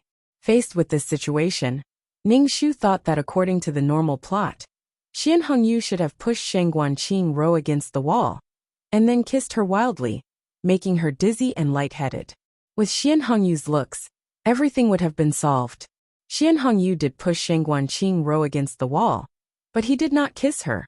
Instead, he strangled Shang Guanqing's neck and said, "Be good. Don't make me angry, or I will kill you." "Ning Shu." Ning Shu saw that Shang Guanqingrou's face was red from being strangled. He quickly jumped down from the tree and shouted at Xian Hongyu, "Master! If this continues, Shang Guanqingrou will die." Chapter 479. Ning Shu reminded Xian Hongyu. Shang Guanqingrou's face turned purple, and she was shocked beyond words. Her beautiful face was distorted, and tears streamed down her face. Xian Hongyu came back to his senses after being called by Ning Shu. He suppressed the anger and helplessness in his heart, and let go of Shang Guanqingrou's neck. Shang Guanqingrou slid down the wall, and fell to the ground, coughing and gasping for air. She looked at Xian Hongyu with fear and disgust in her eyes. She could feel that this man wanted to kill her. He said he liked her, but he wanted to kill her. Shang Guanqingrou got up from the ground and ran away in a hurry. Xian Hongyu looked at Shang Guanqingrou's back and clenched his fists. He lowered his head slightly, and a few strands of hair fell down his forehead, forming a shadow on his flawless face. Ning Shu looked at him from the side. At this moment, Xian Hongyu looked helpless and lost, without the anger he had when he was strangling Shang Guanqingrou. To this, Ning Shu could only say, "You deserve it." The way he expressed his feelings was too unbearable, especially when he was strangling Shang Guanqingrou's neck, while saying that she belonged to him, and that he loved her. The way he said it was so affectionate, full of love. It was too intense, too extreme. "Master, do you still want me to protect Miss Shangguan?" Ning Shu asked Xian Hongyu. Xian Hongyu raised his head and looked coldly at Ning Shu. His voice was cold and emotionless. Like before, protect her safety. This prince wants to know her whereabouts. Xian Hongyu turned and left, as if he didn't want to say another word to Ning Shu. Xian Hongyu's attitude made Ning Shu feel at ease. It was best to ignore him. Those who were cared for by Xian Hongyu were always suffering. Ning Shu ran out of the prince's residence. Shang Guanqingrou saw her crying and wiping her tears. She didn't look where she was going, and kept bumping into people on the street. She almost crashed into the carriage, but luckily Ning Shu pulled her out of the way. Shang Guanqingrou's face was pale, and the marks on her neck were very obvious.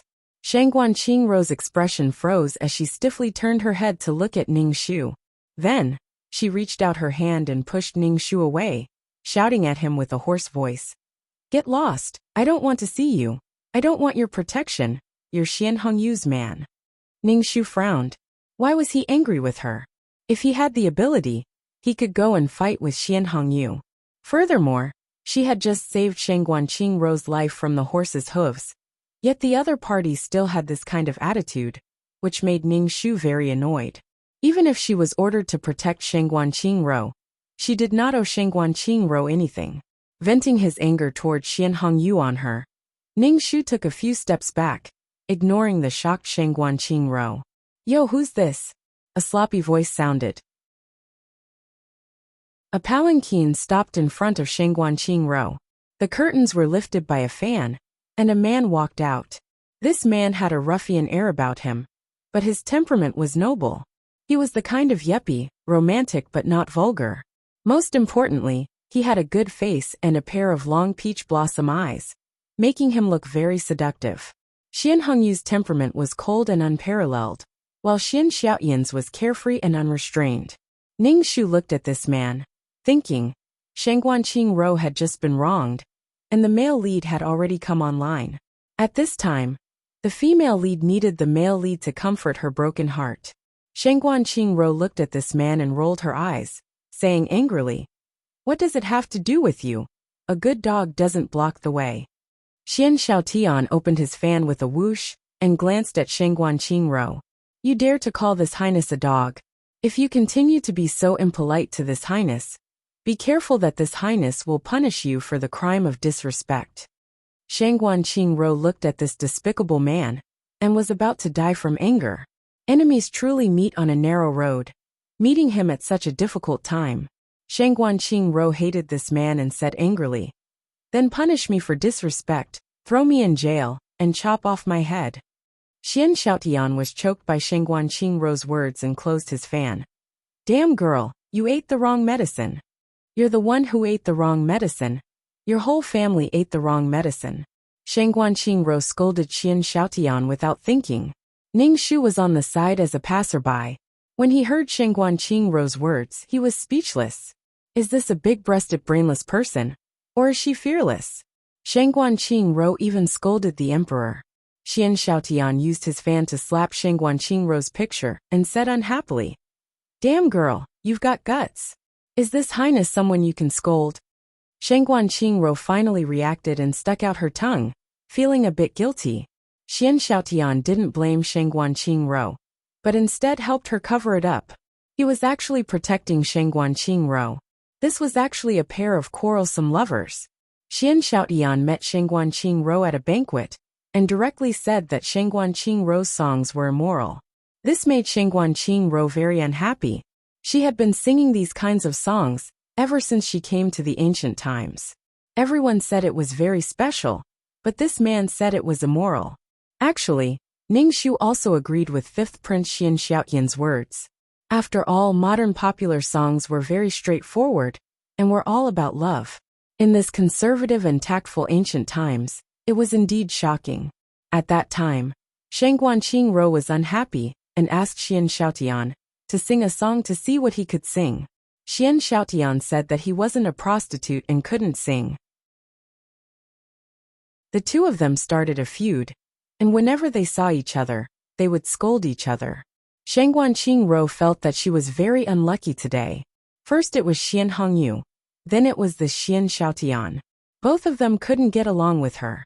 So what if he was a prince? He could bully people like this. Shang Guanqing turned and left. Qian Xiaotian saw this little pepper's angry look, and was a bit surprised. He reached out and grabbed Shang Guanqing's arm. He pulled her clothes, revealing the bruises under her collar. Qian Xiaotian looked at the bruises and froze, then asked with a cold face, "Who did this?" Shang Guanqing quickly covered her neck and said hatefully, "It's none of your business. I'm asking you who did this." Qian Xiaotian looked at Shang Guanqing and asked coldly, "It's none of your business." Shang Guanqing's eyes were red. She wanted to shake off Qian Xiaotian's hand, but Qian Xiaotian grabbed her arm tightly. Shang Guanqing's tears fell. "You're all bullying me, all bullying me." Qian Xiaotian froze. Seeing Shang Guanqing cry, his lips moved, and he pulled Shang Guanqing into his sedan. Shang Guanqing jumped in fright and forgot to wipe her tears. "What are you doing? It's none of your business. Start the sedan," Qian Xiaotian said. Ning Shu hesitated, then followed, hearing all kinds of conversations from the sedan. Although they were arguing, Ning Shu felt that the two were flirting. "Qian Xiaotian, you bastard, let go of me, or I'll show you." "Show me? I'll show you first." "You bastard, you're taking advantage of me." Chapter 480. When they reached Qian Xiaotian's residence, Qian Xiaotian got off the carriage and pulled Shang Guanqing into his residence. Ning Shu did not rashly jump over the wall to enter the residence. He sensed the presence of similar people in the surroundings. They should be Qian Xiaotian's secret guards, guarding the safety of the 5th prince's residence. After thinking about it, Ning Shu openly entered and stood guard at the door, listening in on the various conversations inside. Qian Xiaotian wanted to apply medicine for Shang Guanqing, but she refused. Qian Xiaotian threatened to strip her naked and apply the medicine. Shang Guanqing felt wronged and angry, and obediently let Qian Xiaotian apply the medicine. Ning Shu watched the interaction between the two, and felt that the entire room was filled with love bubbles. Ning Shu felt that Qian Xiaotian liked Shang Guanqing, and purposely used this method to attract her attention. This was the right way for love to unfold. As for her master Xian Hongyu, there was no need to talk about him. Ning Shu could only sigh. Luckily, this mission was to save Xian Hongyu. She did not need to care about anything else, so there was no conflict with these people. Even if she wanted to help Xian Hongyu, she could not do anything. She was a death warrior, and could not do anything beyond her status. This would make Xian Hongyu feel that this death warrior was not under his control. The mission was clear and simple, but it was troublesome to have such a master. Qian Xiaotian did not know what medicine he applied on Shang Guanqing, but it made the bruises on her neck disappear a little. No matter how Xian Xiaotian asked Shengguanqing Ro, she refused to tell him how the bruises on her neck came about. Xian Xiaotian did not ask and sent Shengguanqing Ro back to the minister's residence. Ning Shu was about to jump over the wall to enter the minister's residence when he was stopped by Xian Xiaotian. Ning Shu looked at Xian Xiaotian, who stopped him and asked, "Fifth Prince, do you need something?" Xian Xiaotian fanned himself with his fan, his body exuding an oppressive aura, and asked Ning Shu, "You are Shengguanqing Ro's secret guard, right? I want to know what happened to Shengguanqing Ro. This is Miss's business. If Miss doesn't want to tell you, I can't tell you either." Ning Shu shook his head and said. Xian Xiaotian closed his fan and tapped his palm lightly with the fan. He said carelessly, "That's not up to you." Suddenly, several people appeared and surrounded Ning Shu. Ning Shu felt gloomy. She couldn't bear to force Shengguanqing Ro, so she tried to pry open her mouth. Even if Xian Xiaotian knew that Xian Hongyu was the culprit, he couldn't find out from her mouth. She was a death warrior loyal to Xian Hongyu, a death warrior who was willing to die for her master. How could she betray her master? How did she get the marks on her neck? Xian Xiaoning Shu asked. "Do you want to say it yourself, or do you want me to tie you up and say it? If you do, you might lose an arm or a leg. You're not someone from the minister's residence. Who's your master?" Xian Xiaotian looked coldly at Ning Shu. "What's your purpose in following Shengguanqing Ro?" Ning Shu didn't say anything. He gripped his sword tightly and looked at the 4 people surrounding him. 4 against 1. Ning Shu wasn't sure how strong these 4 people were. Shengguanqing Ro was quite lucky. There was always a man protecting her from behind and loving her. "Tie him up." Xian Xiaotian didn't want to waste time talking. He retreated to the side and let the shadow guards tie up Ning Shu. The 4 shadow guards rushed forward. Ning Shu used his qi to fight with them. His strength was not much weaker than these shadow guards, and it was still 4 against 1. Ning Shu couldn't take it. He touched the bag at his waist and sprinkled white powder on the 4 people. In order to avoid the white powder, the 4 people gave Ning Shu time to catch his breath. Ning Shu immediately escaped without a trace. Ning Shu circled around the capital in fear of being followed. After circling for more than 2 hours, Ning Shu returned to the 3rd prince's residence. When Xian Hongyu saw Ning Shu, he frowned. "Why are you back? This prince asked you to follow Shengguanqing Ro." Ning Shu quickly told Xian Hongyu the whole story. When Xian Hongyu heard about Xian Xiaotian and Shengguanqing Ro, he immediately frowned. Especially when he heard that Xian Xiaotian wanted to take off his clothes to apply medicine for Shengguanqing Ro. He directly crushed the jade pendant in his hand, his expression cold and treacherous. Ning Shu didn't care about Xian Hongyu's feelings at all. She was more concerned about what she should do next. She asked Xian Hongyu, "Master, is this subordinate still going to protect Miss Shengguan?" She didn't want to go. She really didn't want to go. "Look at my longing eyes." Ning Shu stared at Xian Hongyu. Xian Hongyu didn't even bother to look at Ning Shu. He held a pen in his hand and quickly wrote something. When he held the pen, his hand was trembling. "Of course it's to protect Shengguanqing Ro," Xian Hongyu said without raising his head. "Ning Shu, why did she still have to protect Shengguanqing Ro? So what if she protected her? She didn't even get a good word from her." Ning Shu agreed, then said to Xian Hongyu, "What about the 5th prince? This prince will take care of him. You stay by Shengguanqing Ro's side. Especially the matters between her and the 5th prince. You must tell this prince everything." Xian Hongyu said coldly. Ning Shu agreed, then went back to protect Shengguanqing Ro. She knew that Shengguanqing Ro didn't like her, so Ning Shu never appeared in front of her. To be honest, Ning Shu also felt bad when she saw Shengguanqing Ro. She also had to record all kinds of things about Shengguanqing Ro. These things were annoying to Ning Shu, but Xian Hongyu insisted on it. He even recorded everything, no matter how big or small. Ning Shu wanted Xian Hongyu to quickly be defeated, then save Shengguanqing Ro and run away. That way, she wouldn't have to do such annoying things every day. Ning Shu leaned on the tree and wrote in her book. After she finished, she continued to practice her peerless martial arts. Her strength was still not enough. She couldn't even deal with Xian Xiaoyan's 4 hidden guards. If she really went to save Shengguan Qingro, she would die. Ning Shu didn't want to participate in these people's love affairs. Every day, other than practicing martial arts, she recorded who Shengguan Qingro met with. She had already gotten used to doing these things every day. After the mission ended, Ning Shu felt that she should find a psychiatrist to see if her heart was still okay. Because of the medicine incident last time, 5th Prince Xian Xiaotian and Shengguan Qingro's relationship had undergone a subtle change. Although they were still fighting, there was always a sour and sweet taste in the air. The two of them were probably in an ambiguous state. They were just short of breaking the window paper. Okay, looks like her master is completely hopeless. Ever since Shengguan Qingro was strangled by Xian Hongyu, she never went to find Xian Hongyu again. Although Shengguan Qingro didn't go to find Xian Hongyu, she was always exposed to Xian Hongyu's eyes. Xian Hongyu knew her like the back of his hand. Xian Xiaotian often came to find Shengguan Qingro, bringing her to the outskirts to ride horses, or to participate in the Lantern Festival. In short, he specially made fun things for her. He knew that Shengguan Qingro liked novel things, so he catered to her interests. Chapter 481.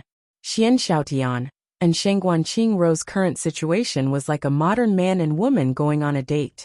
To put it bluntly, Xian Xiaotian was currently pursuing Shengguan Qingro. Xian Xiaotian was using the method that Shengguan Qingro wanted to use to pursue her. Shengguan Qingro was a modern woman, so she didn't have any psychological pressure when going out with men. In the beginning, Shengguan Qingro didn't even look at Xian Xiaotian, and still hated him for saying that her singing was immoral. But when Xian Xiaotian brought her out to play, and sometimes he could even create some surprises, Shengguan Qingro felt that this person was not bad. Although he was a bit flowery, compared to the cold and unpredictable Xian Hongyu, he was much better. Compared to Xian Hongyu, who always said that he wanted to kill her, Xian Xiaotian was much more considerate. His only flaw was that he always liked to take advantage of her, and always liked to say things that made her blush. Every time the two went out, Ning Shu would thicken his face and follow them. Of course, he wouldn't ruin the atmosphere between the two, and would just follow them from afar. Ning Shu felt that there were still shadow guards following Xian Xiaotian, and they should be protecting him. He didn't know what Xian Hongyu said to Xian Xiaotian, but when Xian Hongyu saw Ning Shu, he didn't let the shadow guards attack her. But Ning Shu had the mentality of watching a good show, so every time Xian Xiaotian and Shengguan Qingro went out, Ning Shu would record these sweet moments for Xian Hongyu to see. Every time Xian Hongyu saw this, his face would be very calm, so calm that it was abnormal. Then, Xian Hongyu would guard the tea house not far from the Shangshu estate, and as soon as Xian Xiaotian and Shengguan Qingro went out, he would immediately follow. What was supposed to be a sweet date between two people instantly became a threesome, especially when Xian Hongyu's face was cold the whole time, and the black qi around him suppressed the pink bubbles. Xian Xiaotian fanned himself, still looking confident, but his peach blossom eyes were dark. Xian Hongyu's gaze was always on Shengguan Qingro, completely ignoring Xian Xiaotian, whose face was starting to darken. Ning Shu watched from a distance. These two brothers were going to kill each other for a woman. What a Mary Sue! If Shengguan Qingro was a capable woman, a peerless beauty, it would be normal for her to attract men's attention. But Shengguan Qingro was not that capable. If dancing a horse and singing Little Apple were considered capable, then Ning Shu would be speechless. Compared to the noble ladies, she lacked the dignified and noble aura of a noble lady. She appeared overly lively, and sometimes even seemed a little crazy. In the end, after Xian Xiaotian ascended the throne, he did not take in any concubines, allowing Shengguan Qingro to live a comfortable life. Otherwise, with Shengguan Qingro's personality, she would not be able to win against a woman who knew the rules of this era. How important it is to marry a good man. Even though Shengguan Qingro talks about her self-respect and self-respect, I only belong to myself. I don't belong to anyone, blah blah blah. She thought she had modern and new ideas, but in fact, she was the same as the women of this era. Her husband was honorable, and she relied on her man to climb to a high position and live a happy life. Sheng Guanqing also relied on Xian Xiaotian to survive, and all she relied on was Xian Xiaotian's love for her. They were all women waiting for a man to pamper them. Sheng Guanqing was very dissatisfied with Xian Hongyu's arrival, especially when she saw Xian Hongyu looking at her with a gaze that made her heart palpitate. It made Sheng Guanqing's hair stand on end. In short, the atmosphere between the three of them was very strange and stiff, and the atmosphere was not pleasant at all. Sheng Guanqing was so angry that she turned and left. As soon as she left, the two men behind her followed. Wherever she went, the two men followed. Xian Hongyu and Xian Xiaotian were like brothers on the surface, calling each other third brother and fifth brother. But in private, there was a surging undercurrent. The atmosphere was not good, so of course they could not continue to play. Sheng Guanqing could only return home. The two brothers stood at the door and watched Sheng Guanqing enter the house. Then, the atmosphere between the two of them changed. Sheng Guanqing is my woman. Don't have any ideas about her. She can only be mine. Even if I destroy her, I will not give her to anyone else, Xian Hongyu said coldly to Xian Xiaotian. Xian Xiaotian fanned himself. Let's see who has the ability. The marks on Sheng Guanqing's neck were caused by you, right? You hurt her like this, how could she be happy with you? Xian Hongyu's face flashed with a gloomy expression.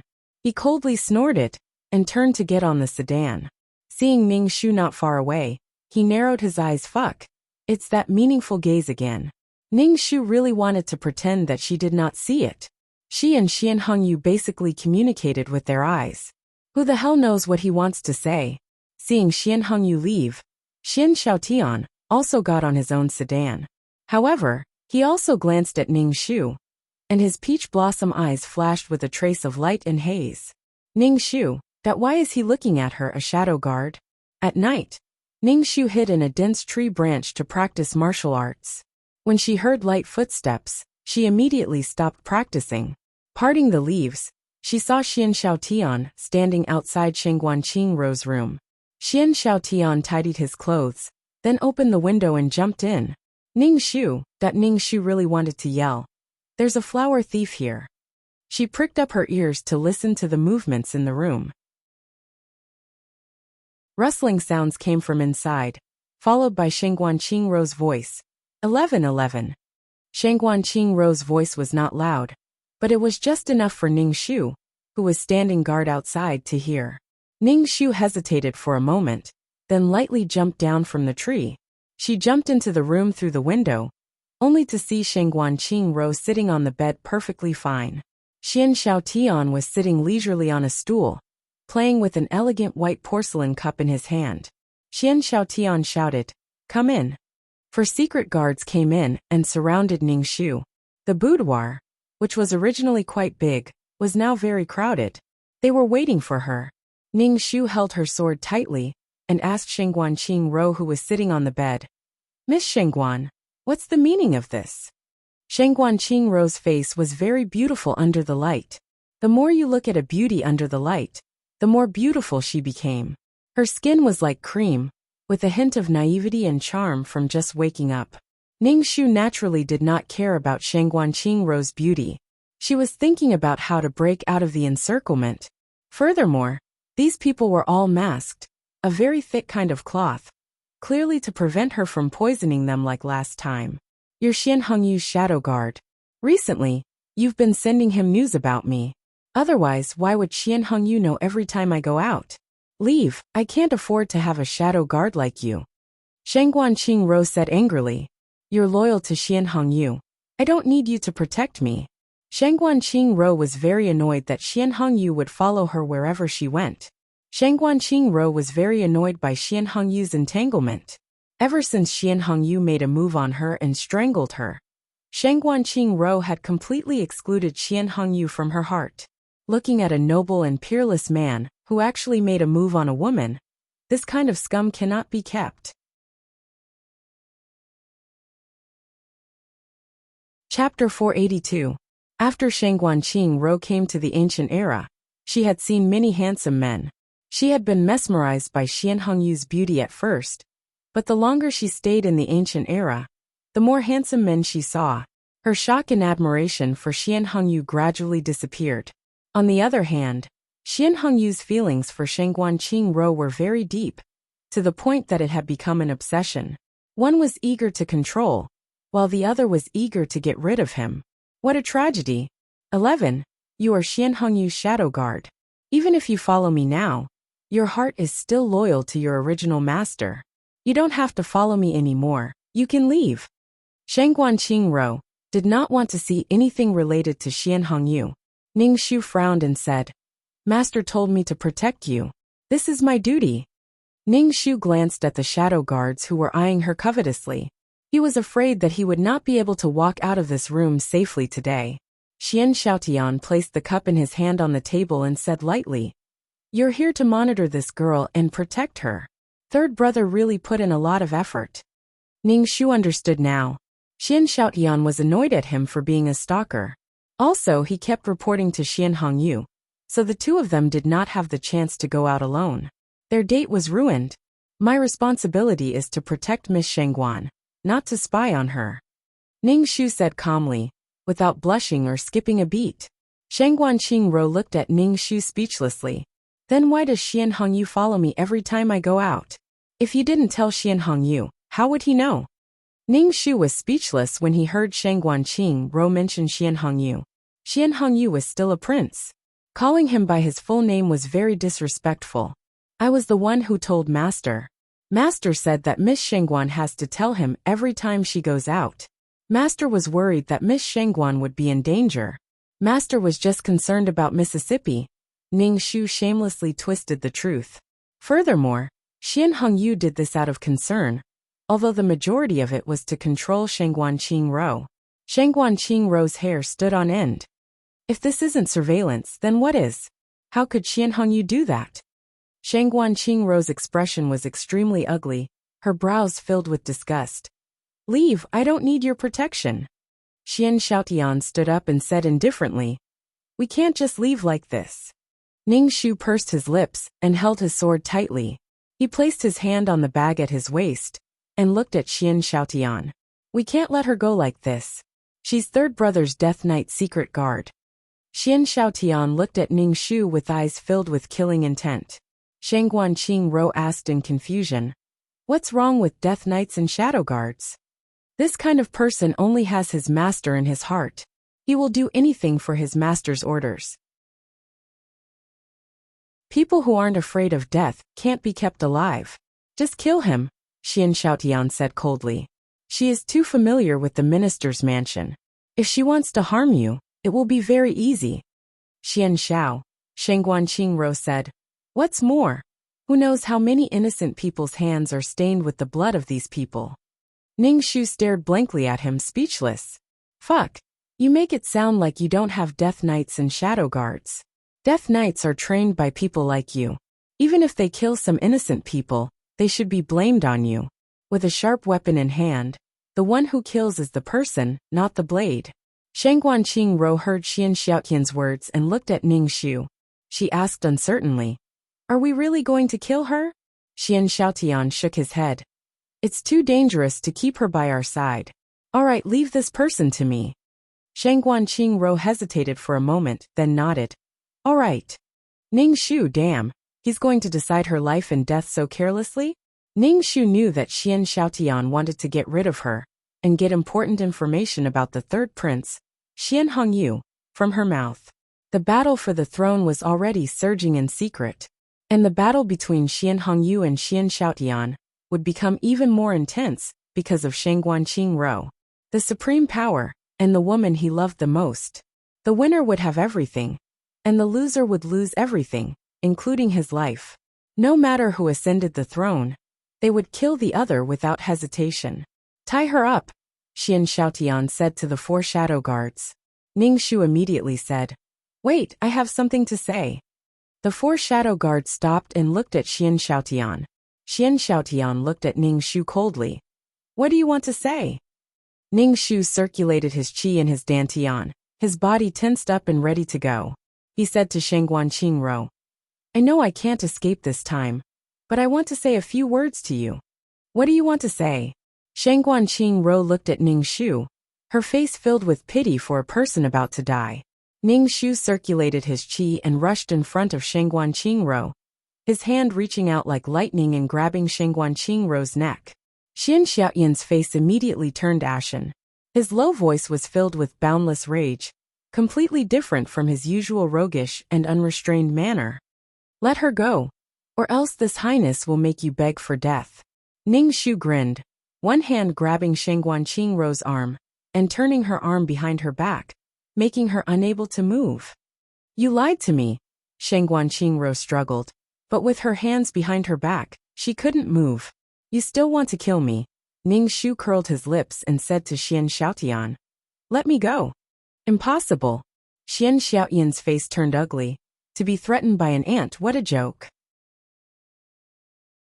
Xian Xiaotian no longer had the mood to interrogate this shadow guard. He would just capture him and execute him. Ning Shu tightened his grip on Shangguanqing Ro's neck. Shangguanqing Ro immediately gasped in pain, tears flowing down her face. She hated Xian Hongyu to death. First her neck was grabbed by Xian Hongyu. Now her neck was being grabbed by Xian Hongyu's shadow guard. Feeling the cold and murderous aura of the body behind her, Shangguanqing Ro was a little frightened by Ning Shu. Thinking about how Xian Xiaotian had said that death warriors and shadow guards were people who killed people like flies, she was very afraid.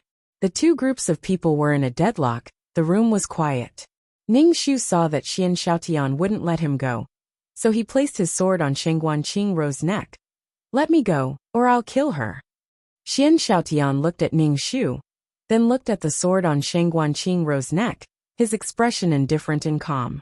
Ning Shu pressed down on the sword, the sharp blade sinking into Shangguanqing Ro's delicate skin, fresh blood flowing down the blade. Shangguanqing Ro immediately sucked in a breath of air from the pain, her tears falling. Xian Xiaotian's expression immediately changed. He took a deep breath and said to Ning Shu fiercely, "This prince will let you go, let her go." Ning Shu wasn't stupid.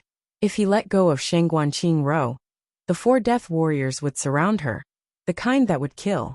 Ning Shu didn't think that after hurting Shangguanqing Ro, Xian Xiaotian would still want to capture him alive.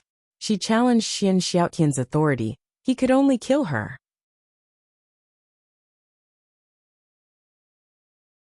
Chapter 483.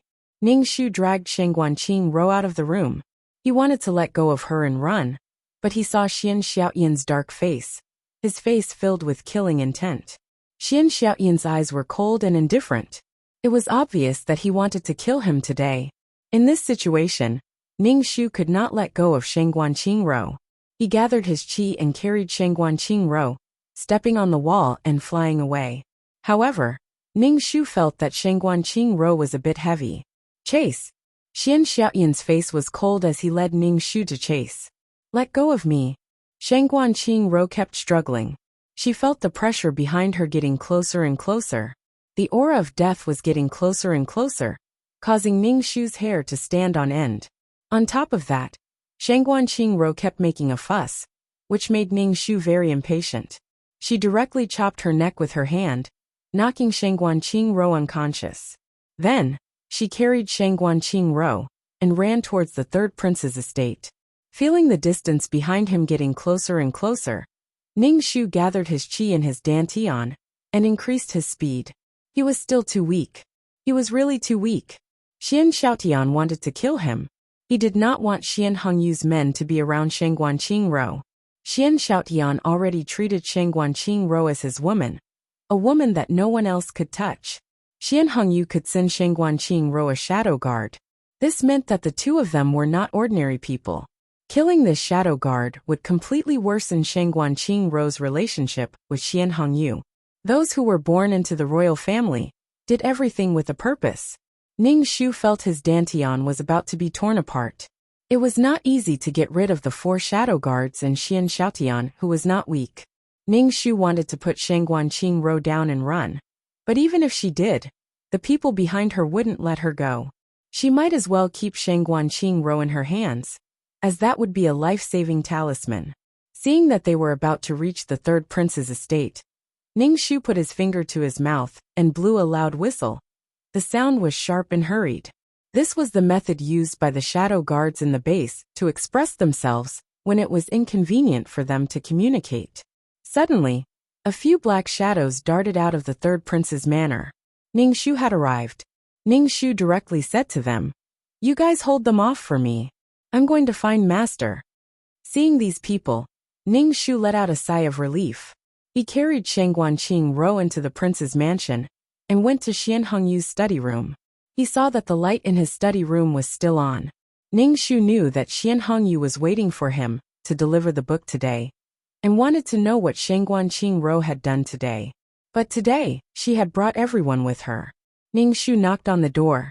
Xian Hongyu coldly said, "Come in." Ningxu pushed the door open and entered. He saw that the floor was covered in Xian paper. On each paper was the same person, Shengguanqing Ro. Shengguanqing Ro's every move, every frown, every smile. Right now, Xian Hongyu was still holding a brush in his hand. When Ningxu entered, he did not even raise his head. He coldly said, "It's late today."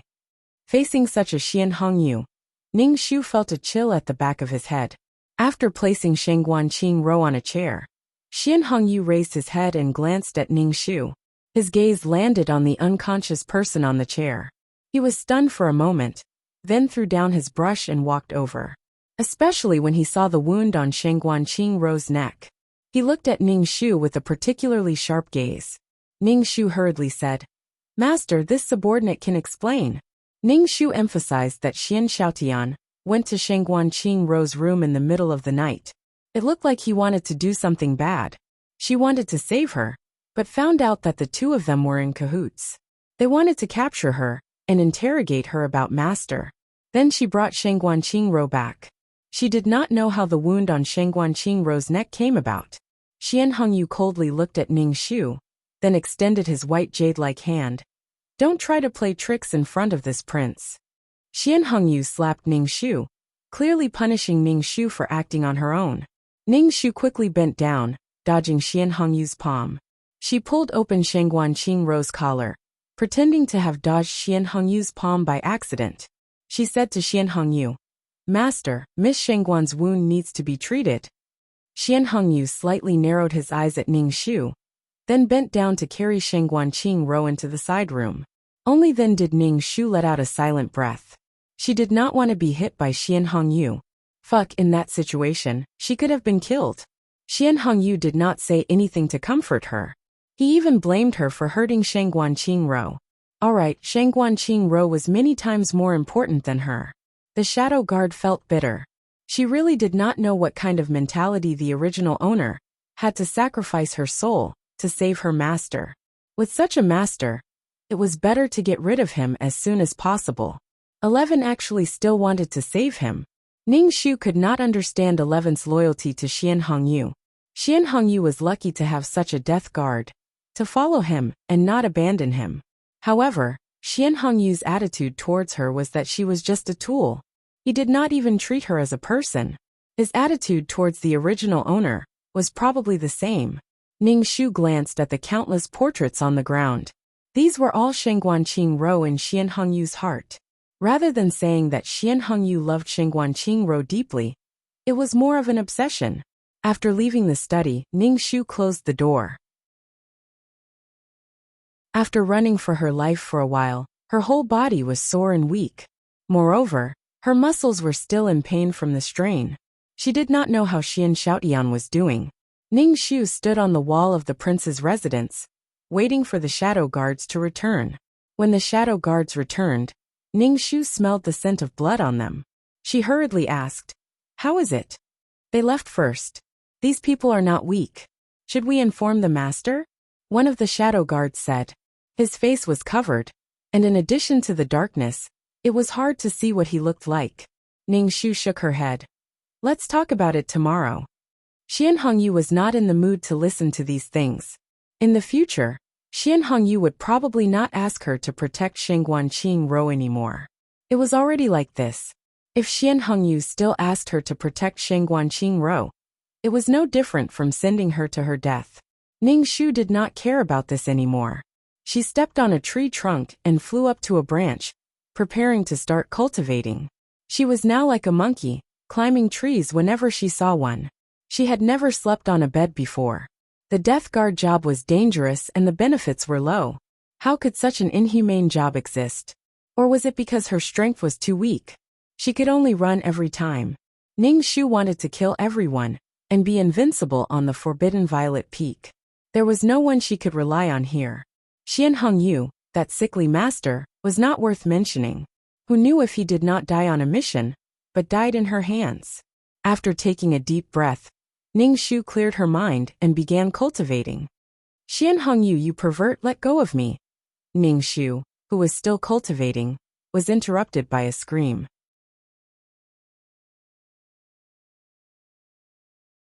Chapter 484. Ning Shu's cultivation was interrupted. Pushing aside the leaves, he saw that the light in Xian Hongyu's study room was still on. Inside, Shangguanqing Ro's screams could be heard. Ning Shu suspected that Xian Hongyu did something to Shangguanqing Ro. Jumping down from the tree, Ning Shu went to the window and looked inside. He saw that Shangguanqing Ro was tied to a four-poster bed, her four limbs tied to the bed. Shangguanqing Ro was sprawled on the bed, unable to move. Xian Hongyu was sitting on a stool not too far away, looking at Shangguanqing Ro like that. You're awake. Xian Hongyu poured a cup of water and walked to the bed, telling Shangguanqing Ro. You must be thirsty. Do you want some water? Shangguanqing Ro was struggling with the ropes. Hearing Xian Hongyu's words, she angrily shouted. I don't want to drink water. Xian Hongyu, let go of me. I'm not feeling well. Ning Shu watched from outside, feeling that Xian Hongyu was really looking for trouble. Shangguanqing Ro is such a weak woman. Even if she's a bit energetic with Xian Hongyu's skills, he could easily push her down with one hand. How could she run away? Seeing that, Shangguanqing Ro's face went pale, her expression fearful, looking at Xian Hongyu like he was crazy. Xian Hongyu, can you let go of me first? Shangguanqing Ro begged Xian Hongyu. Xian Hongyu shook his head, put the cup down, got on the bed and hugged Shangguanqing Ro, causing her to tremble in fear. Xian Hongyu stroked Shangguanqing Ro's hair, comforting her. Don't be afraid. Shangguanqing Ro trembled even more. Xian Hongyu sighed, his voice gentle. Qing Ro, I like you, so why don't you like me? Shangguanqing Ro was speechless, not knowing what to say. Xian Hongyu laid on his side next to Shangguanqing Ro, propping his head up with one hand as he looked at Shangguanqing Ro. His expression was lazy, his hair was draped over his shoulders, truly a peerless beauty. Xian Hongyu suddenly thought of something. His face showed a joyful smile, his eyes like a painting peerless beauty. Qing Ro, let's become one. Ning Shu. Then should she retreat? Shangguanqing Ro's eyes widened in fear as she shouted. No, I don't want it. You will like it. Xian Hongyu said and got out of bed. Ning Shu, how filthy. After squatting for a long time, his legs were numb, and he couldn't get up. Ning Shu hammered his legs, and then looked at the situation in the room. Xian Hongyu took out a dagger. The dagger was as bright as snow. Under the candlelight it emitted a cold light. Shangguanqing Ro's lips trembled. What are you doing? When he saw Xian Hongyu holding a dagger, he was puzzled. Shouldn't they be fused? Why are you holding a dagger? Xian Hongyu held a dagger in his hand, but spoke gently to Shangguanqing Ro like a noble young master. Don't be afraid. Let's not talk about Shangguanqing Ro's feelings. Even Ning Shu felt his hair stand on end. This kind of man was really unbearable. Xian Hongyu first bent down and buried his head in Shangguanqing Ro's neck, intertwining their necks. Shangguanqing Ro screamed. Her voice was filled with pain. Her face was twisted from the pain. Ning Shu squinted his eyes. The place where Xian Hongyu kissed was where Shangguanqing Ro was hurt. After a while, Xian Hongyu finally looked up. His lips were covered in blood. Together with his peerless face, he looked extremely seductive. He even licked the blood off his lips. Xian Hongyu spoke softly to Shangguanqing Ro, who was scared out of her wits and had a blank expression. Right now, I have your blood in my body. Then you should drink my blood now. That way we can fuse as one. Xian Hongyu said as he cut his wrist without hesitation. Beads of blood flowed out of the wound. You. Shangguanqing Ro looked at Xian Hongyu in disbelief. What are you trying to do? Shangguanqing Ro looked like she wanted to cry. but no tears came out. Let's fuse as one. That way no one can separate us. Xian Hongyu held Shang Guanqingrou's chin and put his wrist in front of her, letting the blood drip into Shang Guanqingrou's mouth. Shang Guanqingrou's expression was pained and twisted. She tilted her head to prevent the blood from dripping into her mouth. Blood covered her face. Be good, be good. Xian Hongyu turned Shang Guanqingrou's head and held her chin. He lifted his wrist and let the blood drip into Shang Guanqingrou's mouth. The thick smell of blood made Shang Guanqingrou vomit. She made a retching sound. Shang Guanqingrou spat out the blood. Xian Hongyu dripped the blood into her mouth again. Swallow it. After a while, Xian Hongyu finally stopped. He used a cloth to bandage his wound and said to the lifeless Shang Guanqingrou, "From now on, we are one." Shang Guanqingrou made a gurgling sound.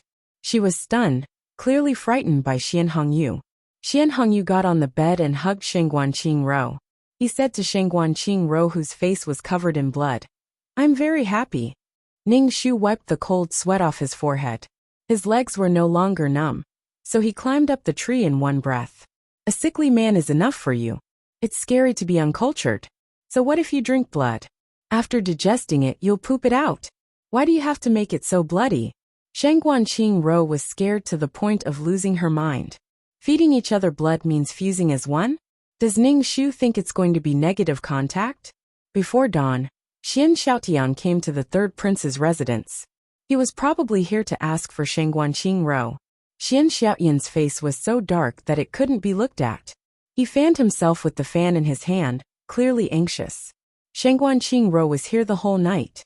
Especially since Xian Hongyu liked Shang Guanqingrou, Xian Xiaotian tried his best not to imagine what happened last night. When Xian Hongyu came out, he was very pleased with himself. Xian Xiaotian saw Xian Hongyu like this, and his face was so dark that it couldn't be looked at. He clenched his fists so hard that creaking sounds could be heard. "Third brother, I'm here to bring Shang Guanqingrou back. It's going to be daybreak soon. If the minister's residence finds out that she's not here, it'll be bad for her reputation." Xian Xiaotian suppressed his anger and said to Xian Hongyu in a hoarse voice, "If a woman didn't return for a night, it would be too damaging to her reputation." Xian Xiaotian still wanted to have a future with Shang Guanqingrou. He couldn't let Shang Guanqingrou carry the reputation of being unfaithful. Compared to Xian Xiaotian, who was so anxious that he was about to jump up, Xian Hongyu had a calm expression. "Third brother, where is Shang Guanqingrou? I'm going to bring her back." Xian Xiaotian said again, "You don't have to worry about that. I'll send her back." Xian Hongyu said lightly, "I want to see Shang Guanqingrou." Xian Xiaotian gripped his fan tightly. His brows were filled with hostility and anger. Xian Hongyu grunted, "You'll leave after seeing her, right?" "Yes." Xian Xiaotian gritted his teeth. He wanted to see what happened to Shang Guanqingrou.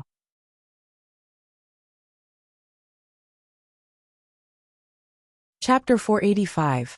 Xian Xiaotian's current emotions were indescribably complicated. Nervousness, impatience, anger, worry for Shang Guanqingrou, and anger. Xian Xiaotian looked at Xian Hongyu's solemn expression and felt uneasy. He felt like something had happened between the two of them. Shang Guanqingrou was helped out by a maid. She had already changed into clean clothes, and there were no more bloodstains on her face. However, her face was completely pale, and her expression was dazed, as if her soul had left her body. Seeing Shang Guanqingrou like this made Xian Xiaotian's heart skip a beat, and his expression became even uglier. Xian Hongyu must have done something to her. Seeing Xian Xiaotian, Shang Guanqingrou's tears fell. She ran to Xian Xiaotian's side and said with a trembling voice, "Xian Xiaotian, take me away, I want to go home." Shang Guanqingrou didn't even dare to look at Xian Hongyu. Xian Hongyu's expression became indifferent, and said to Shang Guanqingrou, "Come here. I don't want to go with a pervert like you." Whenever Shang Guanqingrou thought of what happened last night, she would feel extreme disgust towards Xian Hongyu. Xian Hongyu looked at Shang Guanqingrou with a cold expression. Shang Guanqingrou felt a chill down her spine, and pulled Xian Xiaotian's sleeve. "Xian Xiaotian, I want to go home." "All right." Xian Xiaotian could only endure the anxiety in his heart, and take Shengguan Qingro away. I said I'll take her back. Xian Hongyu coldly said, looking at Shengguan Qingro's eyes with sadness and disappointment. Xian Hongyu was happy before, thinking that he and Shengguan Qingro had a new beginning. But why was Shengguan Qingro still like this?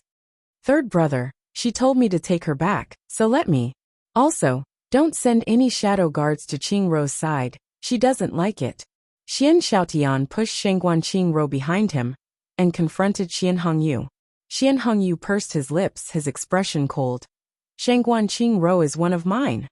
Xian Xiaotian's body staggered, and Shengguan Qingro immediately said, I'm not one of yours, you're speaking nonsense. Xian Xiaotian coldly replied, Third brother, if you care about Qingro at all, then let me take her away right now. It's almost dawn. Do you want her to carry the reputation of losing her virginity after staying out all night? Before Xian Hongyu could say anything, Xian Xiaotian pulled Shengguan Qingro away. Xian Hongyu just stood there, staring at Shengguan Qingro's back, his face expressionless. Ning Xu, who was squatting on the tree, curled her lips. Although Xian Hongyu was her master, Ning Xu still wanted to say in her heart, You deserve it. Xian Hongyu was a perfect example of what it meant to be an expert at courting death. This was the first time Ning Xu had seen a supporting male lead who was so good at courting death. Shouldn't a supporting male lead have the symbol of a warm man as a spare tire on his head? But this bastard's possessiveness had already given up on treatment. 11. Xian Hongyu, who had been standing still for a long time, suddenly called out to Ning Xu. Ning Xu immediately jumped down from the tree, walked in front of Xian Hongyu and shouted, Master. Xian Hongyu's face was pale. Ning Xu asked, 11, why is she like this? Ning Xu's face was wooden and said seriously, This subordinate does not know. Xian Hongyu glanced at Ning Xu, then turned around to enter the house. Seeing that Ning Xu was still standing outside, he coldly said, Get in here. See, he was angry at her. Ning Xu expressionlessly rolled into the house, half kneeling on the ground and asked, Master, what are your orders? Ning Xu's heart was very uneasy. Please don't let me protect Shengguan Qingro anymore. Xian Xiaotian wants to kill me every time he sees me. Don't send me to the knife's edge, master. Xian Hongyu asked Ning Xu. You are also a woman. Do you know why Shengguan Qingro treats me like this? I like her, so why is she so afraid of me? Ning Xu chuckled in his heart. If it were me, I would be afraid too. This time I fed her blood, but next time, I might have to feed her shit. If you don't even dare to eat the shit of the person you love, how can you talk about loving me? Ning Xu said in all seriousness, I don't know about this. What do you like? Xian Hongyu suddenly asked Ning Xu. What do I like? Ning Xu was stunned for a moment. I like points the most. This subordinate does not like anything, Ning Xu said. Xian Hongyu glanced at Ning Xu, then remembered that this woman in front of him was not a normal person. Strictly speaking, she was not even a woman. He waved his hand. Leave. Ning Xu was speechless. Call her in, say a few words, and tell her to scram. Call her in, send her away, no complaints.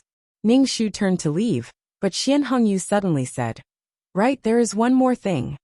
Ning Xu asked, Master, what else do you need this subordinate to do? Don't let me protect Shengguan Qingro. Continue to keep an eye on the minister's estate, Xian Hongyu said calmly. Fuck, Ning Xu almost spat out blood. I still have to go. I don't want to go. Ning Xu felt uncomfortable, but on the surface, he asked with a serious face. This subordinate feels that we cannot enter the minister's estate. His Highness the Fifth Prince will definitely send people to guard the estate. Just keep an eye on the surroundings of the minister's estate. If the Fifth Prince and Shengguan Qingro have anything to do, tell this prince. Xian Hongyu did not insist on sending Ning Xu to his death. Ning Xu accepted this task with a serious and honored expression. However, this task was relatively simple. It was to record Shengguan Qingro's movements. He did not need to stay on the tree outside Shengguan Qingro's room to feed the mosquitoes. Probably scared by Xian Hongyu, Shengguan Qingro did not leave the estate for a long time. During this time, Xian Xiaotian often went to the minister's estate. When he came out, It was the Minister of Rites who personally sent him off. Ning Shu stopped the minister's servant who went out to do some work. He gave him some silver and asked, "Did something good happen at the minister's estate?" The servant shook the silver in his hand and said with a proud smile, "His Highness the Fifth Prince plans to propose marriage to our Mississippi. In a few days, His Highness the Emperor will grant the marriage." Ning Shu immediately went back and told Xian Hongyu about this. When Xian Hongyu heard, he flipped over the gold-rimmed Phoebe Jinnan wood table with a confused expression. Ning Shu suddenly did not know what to say to Xian Hongyu. Did Xian Hongyu think that after feeding each other blood, they would become one? After performing the sacred blood-feeding ceremony, she would be his? Seeing Xian Hongyu's confused expression, Ning Shu asked, "Master, are you all right? If you're fine, you'll eat some plums." Xian Hongyu's expression was ugly. His eyes were red. He took down the portrait of Shangguan Qingro hanging on the wall and tore it to pieces. He still felt that it was not enough, so he took out the previous portrait and tore it to pieces. Ning Shu just watched silently. What's the use of tearing paper? After venting, Xian Hongyu's expression was cold. He seemed to have calmed down, but his face twitched occasionally. It was obvious that his heart was still raging. "Go back and keep watching the minister's estate," Xian Hongyu said with his back facing Ning Shu. Ning Shu said yes and turned to leave. He did not intend to comfort Xian Hongyu.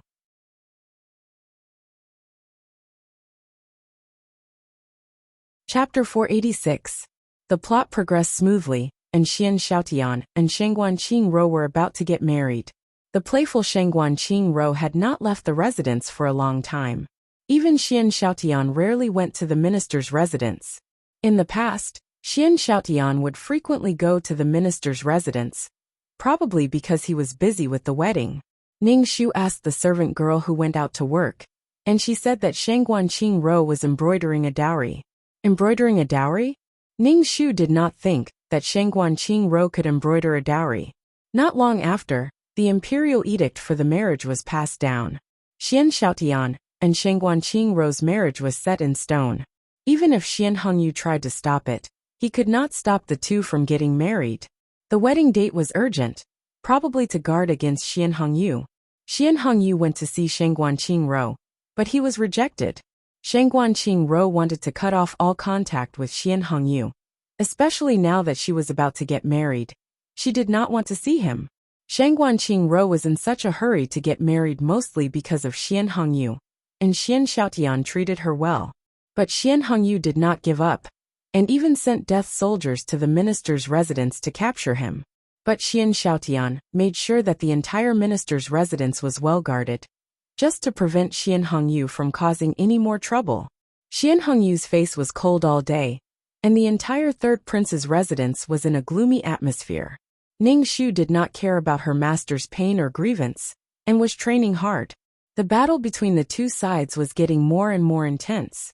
According to what Ning Shu knew, many of Xian Hongyu's death soldiers had died, because of all kinds of missions, or because they were caught and bit their poison sacs to commit suicide, or because of their master's plan, they were sent to their deaths. This kind of battle was bloody and intertwined in private. This kind of killing, every mission was a narrow escape. It made Ning Shu's hair stand on end. She could only calm down and cultivate. In comparison, her mission was much simpler, and she was much luckier. It was Shangguan Qingro. She was monitoring the movements of the minister's manor from the surroundings. If Shangguan Qingro left the residence, Ning Shu had to inform Xian Hongyu immediately. She was now a stalker and a peeping Tom. It was tiring to meet an abnormal master. There are so many hot women in the world. Why is Xian Hongyu so fixated on Shangguan Qingro? Xian Hongyu's possessiveness made him want Shangguan Qingro no matter what. "Fuck, I want you. You must be mine. Your corpse is mine. Your hair is mine. Your nails are mine." If he couldn't get it, he would be in agony. He would be in so much pain that he would toss and turn in bed. On the day of the wedding, there was a lot of noise and gongs. The daughter of the minister's manor married the fifth prince, and became his wife. It was the most lively event in the capital. Xian Xiaotian treated Shangguan Qingro very well, and gave her enough face. The dowry was arranged from the prince's residence to the minister's residence. It looked very solid, and the weight of the carrying pole was bent and bent. It was obvious that the weight of the things inside was not small. Xian Hongyu was prepared to rob the bridal sedan and make the bride disappear on the day of the wedding. However, Xian Xiaotian managed to persuade the emperor to give him a group of guards to ensure that the wedding would go smoothly. Xian Hongyu's face darkened as he ordered the death soldiers to retreat. These guards were Imperial Father's men. Letting the death soldiers go was the same as asking for a knife. It would also make Imperial Father suspicious of him. Xian Hongyu stared at Xian Xiaotian, who was riding on a horse and wearing a wedding dress.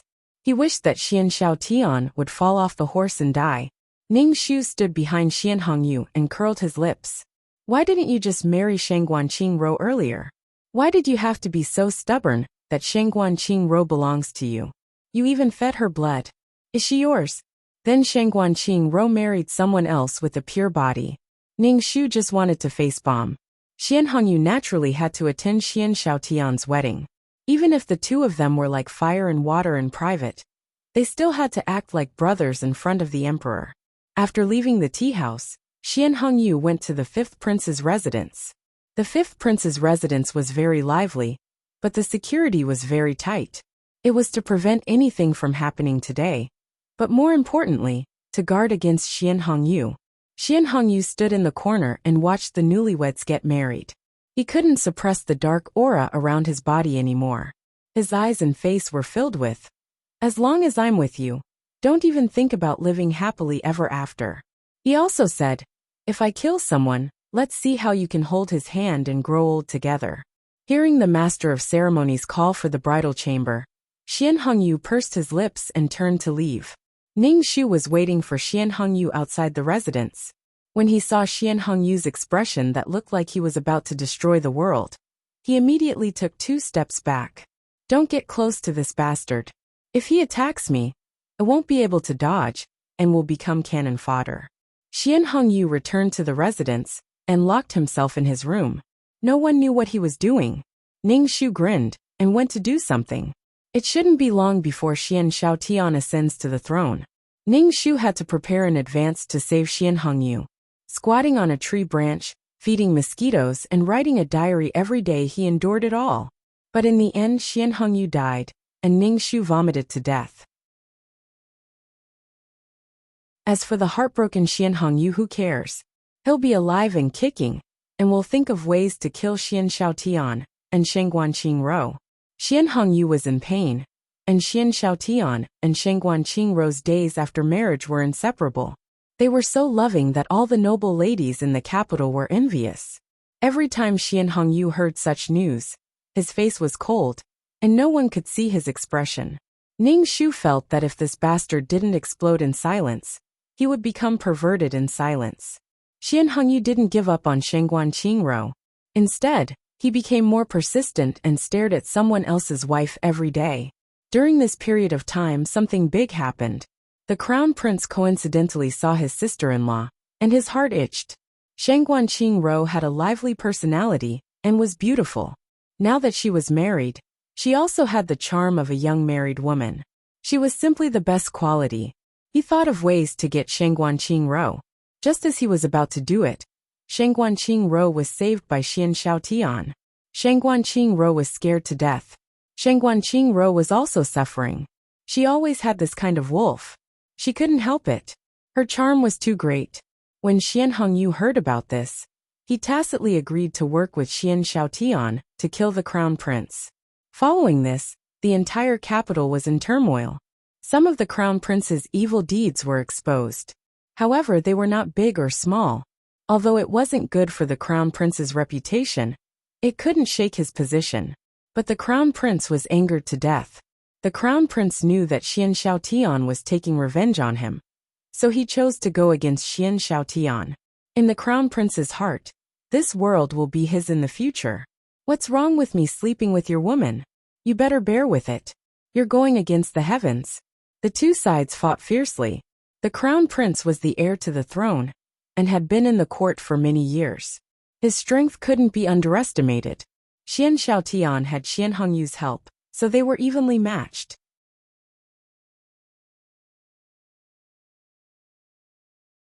Chapter 487.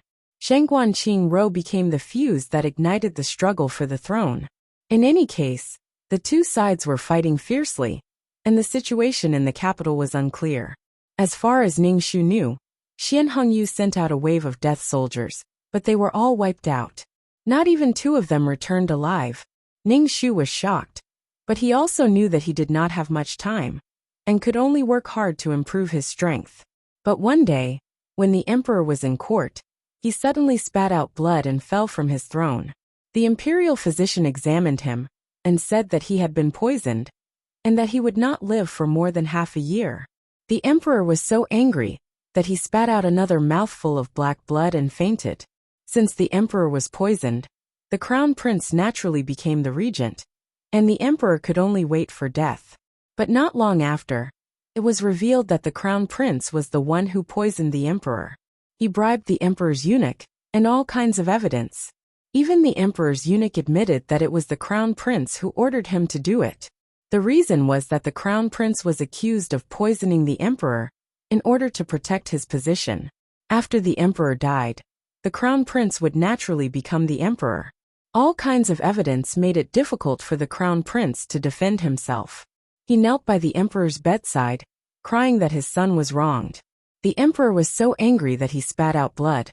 Ever since he was poisoned, the emperor would spit out blood every day, and it was all black and smelly blood. This feeling of waiting for death was not good. Now that the emperor was about to die, and seeing that his own son did not kill the crown prince, he was demoted to a commoner.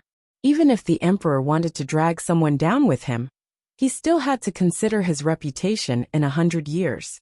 Father and son killing each other was a scandal.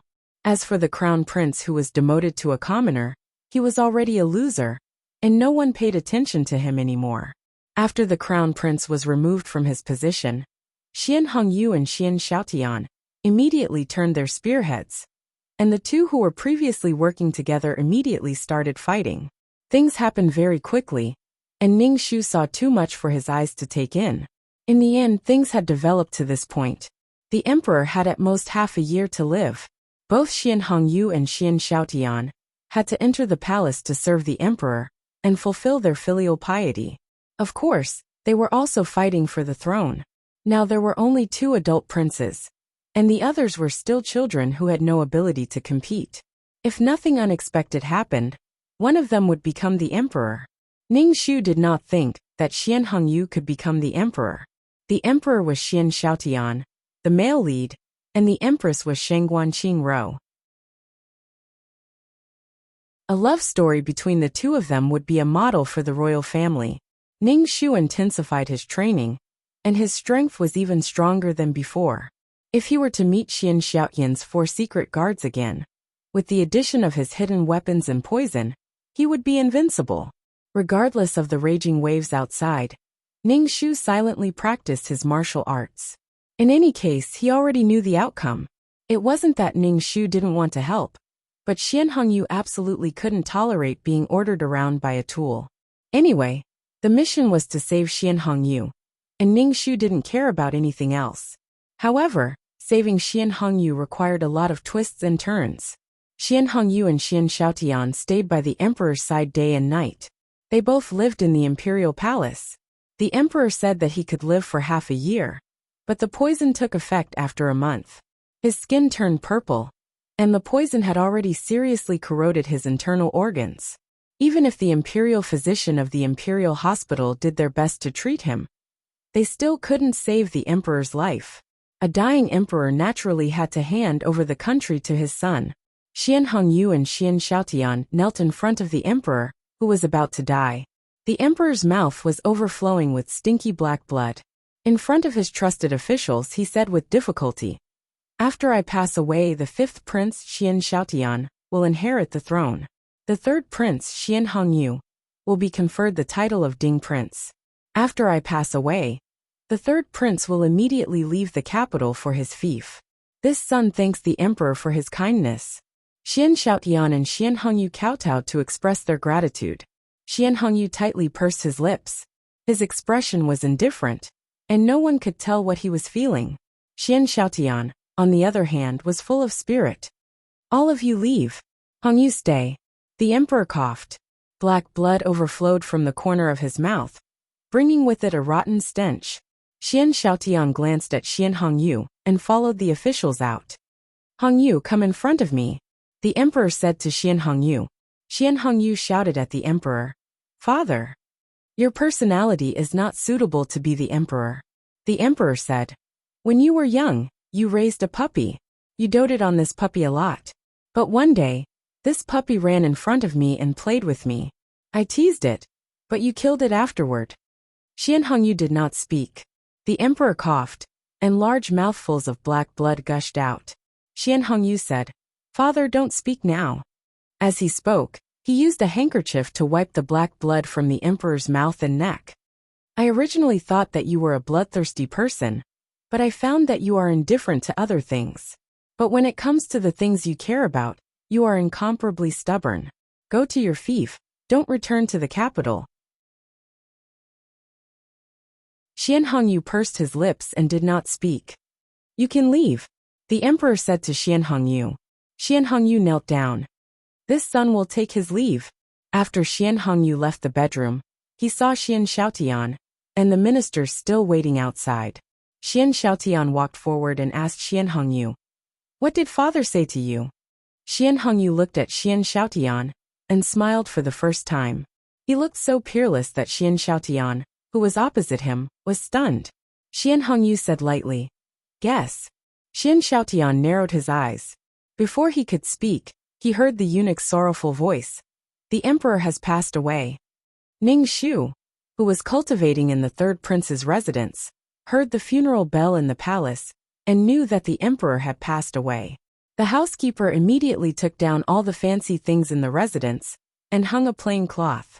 When Xian Hongyu returned, he brought with him a cold aura. Seeing him like this, Ning Shu knew that Xian Hongyu had no chance. After hearing the emperor's decree, Ning Shu's heart jumped with joy. If Xian Hongyu waited until after the emperor's funeral and went to his fief, then there would be no more after. Actually, the emperor did this to protect Xian Hongyu, hoping that Xian Hongyu would understand his father's painstaking efforts. Ning Shu originally wanted to ask Xian Hongyu if he would leave the capital after the state funeral, but when he saw Xian Hongyu's indifferent face and strange eyes, Ning Shu swallowed his words. He almost forgot that this brat was an expert at courting death. If he didn't cause some trouble, he wouldn't give up. It was truly a tragedy to have such a master. Why couldn't Xian Hongyu change his target? Why did he have to keep an eye on Shengguan Qingru? Although Ning Shu had a certain understanding of Xian Hongyu's courting death, he did not expect him to be so courting death. While Xian Xiaotian was busy with the funeral and ascension, Xian Hongyu kidnapped the future empress, Shengguan Qingru. Ning Shu could only kneel and write the word respect for this action.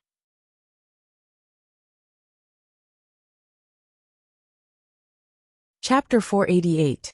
Her mission was to save a master who was constantly courting death. Let her master live a little longer, and then continue courting death? She really wanted to shout at her master and ask him to stop for a moment. The old emperor did this to prevent brothers from killing each other. Xian Xiaotian might not do anything to Xian Hongyu due to the emperor's orders, but Xian Hongyu would definitely kill him. Ning Shu sighed helplessly. She could not understand Xian Hongyu's obsession. He would display a frightening possessiveness over the things he cared about, just like how he professed his love for Shengguan Qingru. He would even cut his own wrist to feed her his blood. But he was indifferent to things he did not care about, even his own life. Did Xian Hongyu not know the consequences of his actions? He knew, but he still did it.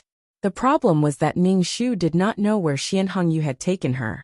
A portion of the hidden guards in the prince's residence were also gone. They should have left with Xian Hongyu. Ning Shu was speechless. His wife had gone missing. Xian Xiaotian was almost instantly sure that Xian Hongyu was the culprit. He immediately sent people to search the third prince's residence. Now that Xian Xiaotian was the emperor, it was very convenient for him to search a prince's estate.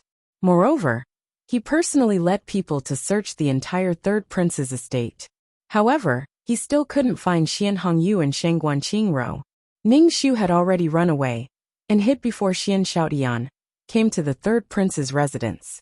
If he was caught by Xian Hongyu, he would definitely be tortured, whipped with chili, stool with tiger, burned with iron, and pierced with needles. Ning Shu did not think that he could endure such cruel torture. Xian Xiaotian, who did not find anything, left the third prince's residence with a cold face. He secretly sent many guards to search for Xian Hongyu, using the excuse of capturing a fugitive. A country's empress had gone missing. If such news were to spread, it would cause chaos. Xian Xiaotian could only suppress the news. While Xian Xiaotian was investigating Xian Hongyu, Ning Shu was also wondering where Xian Hongyu had run off to. She had angered Xian Xiaotian and caused him to bleed for 1,000 miles. Furthermore, it was such an act of cuckolding the emperor. Xian Xiaotian's actions caused the atmosphere in the capital to become very tense. Everyone felt that the new emperor was going to make an example out of them, and all of them were extremely obedient. Even the business of the brothel had slowed down a bit, and from time to time, there would be guards coming in to search. Ning Shu was previously hiding in a desolate house. Seeing Xian Xiaotian searching like this, he could only hide back in the third prince's residence. However, after searching for a few days, they still could not find Xian Hongyu. Too many things could happen in a few days. If Xian Hongyu wanted to do anything to Shengguan Qingro, he would have done so long ago. If this matter was made public, then even if nothing happened between Shengguan Qingro and Xian Hongyu, she would still have to bear the crime of losing her virginity. Furthermore, it would depend on whether Xian Xiaotian believed that nothing had happened between them. Xian Xiaotian was already anxious. He added more guards to conduct a large-scale search of the capital, but they still could not find Xian Hongyu. Ning Shu felt that Xian Hongyu was definitely not in the capital. Perhaps he had run off to a base deep in the mountains. Ning Shu wanted to go back to that base to take a look. He also wanted to see the child from before. He did not know how the child was doing. Ning Shu had disguised himself. He did not wear any clothes, but ordinary female clothes on the bed.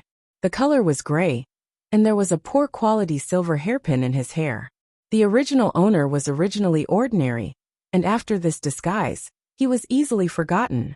However, when Ning Shu reached the city gate, he found that the security was very tight. There were many guards standing guard, and all of them had portraits in their hands. As long as it was a woman, they would be stopped and compared to the portraits. If they looked similar, they would be detained. Ning Shu saw a portrait of him on the city wall. He was wanted. Ning Shu wiped his face. It was probably because Xian Xiaotian did not have a way to directly arrest Xian Hongyu. He could only capture him and use him to find Xian Hongyu. The problem was that he did not know where Xian Hongyu had run off to. Even if he caught her, he would not be able to find Xian Hongyu. Ning Shu felt that he had been tricked by Xian Hongyu.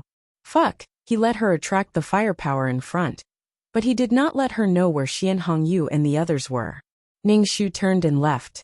With this kind of search, he had no way of leaving the city. As long as these guards felt that he looked similar to the portrait, he would be arrested.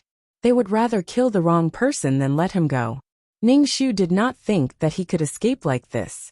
When he arrived at the third prince's residence, Ning Shu found that there were people loitering outside the residence. It was obvious that they wanted to catch him. Then he could not return to the third prince's residence. He could only hide in the desolate residence. He did not even dare to go to the inn. Ning Shu cursed Xian Hongyu's 18 generations of ancestors in his heart. Ning Shu hammered his chest. Even if he wanted to save Xian Hongyu, he would have to think of a way to take revenge in the future. Fuck, if he did not teach Xian Hongyu a lesson, he would not be able to vent his anger.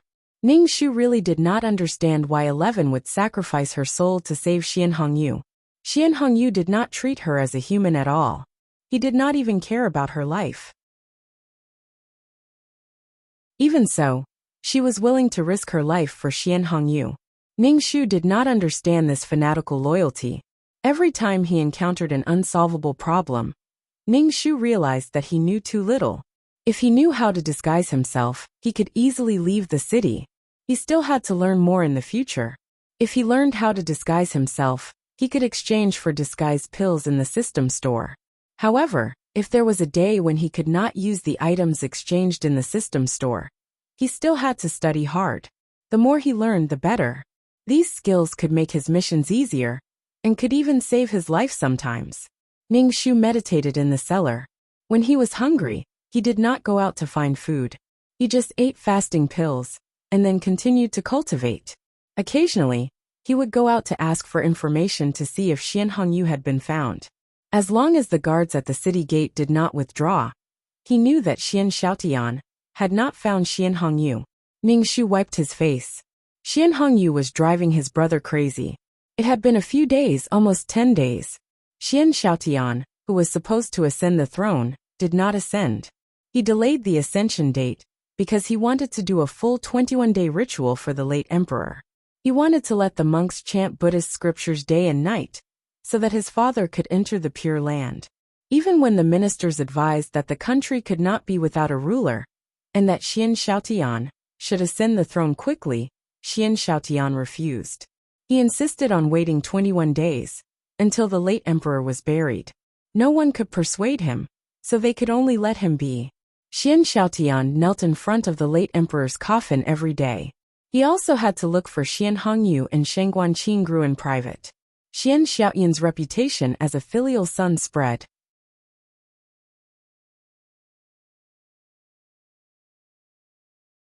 Chapter 489.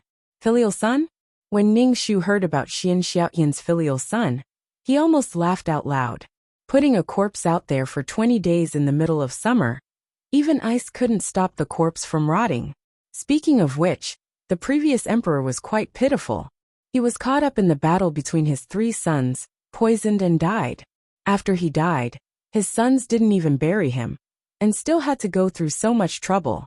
Before Sheng Guanqing Ro was found, Xian Xiaotian didn't dare to ascend the throne. When he ascended the throne, the empress wasn't present, and there was no master in the harem. Xian Hongyu's ability to court death was once again in a new light. Xian Xiaotian probably wanted to skin Xian Hongyu alive.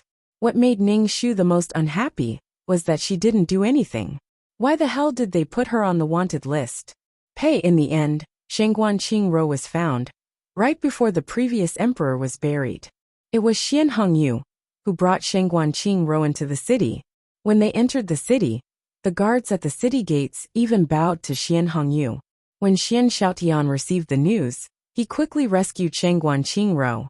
Even Xian Hongyu was locked up in the palace to observe filial piety for the previous emperor. When Ning Shu heard the news, he was dumbfounded. Is Xian Hongyu sick in the head? He kidnapped Sheng Guanqing Ro, then sent her back. Now she's in the tiger's den, controlled by Xian Xiaotian. Ning Shu grabbed his hair.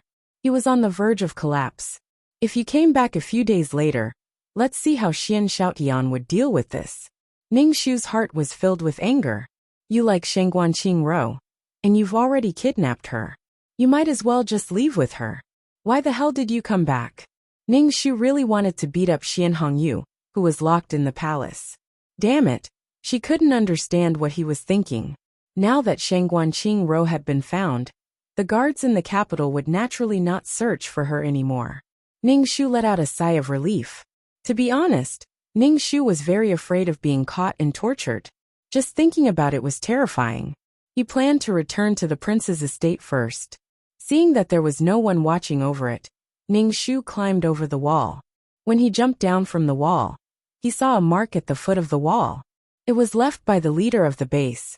Ning Shu followed the mark and came to a dilapidated temple. After walking in, he saw many people standing or sitting. They all had cold expressions, and there was a baleful aura between their eyebrows. He looked at Ning Shu and asked coldly, "Why are you only here now?"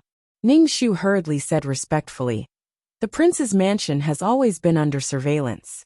This subordinate only saw the mark now. One snorted coldly, looked at the people in the room and said, "We plan to rescue Master. I heard that Master is imprisoned in Changel Palace." Ning Shu felt that this was very unreliable. Was he going to barge into the palace just like that? It was no different from courting death.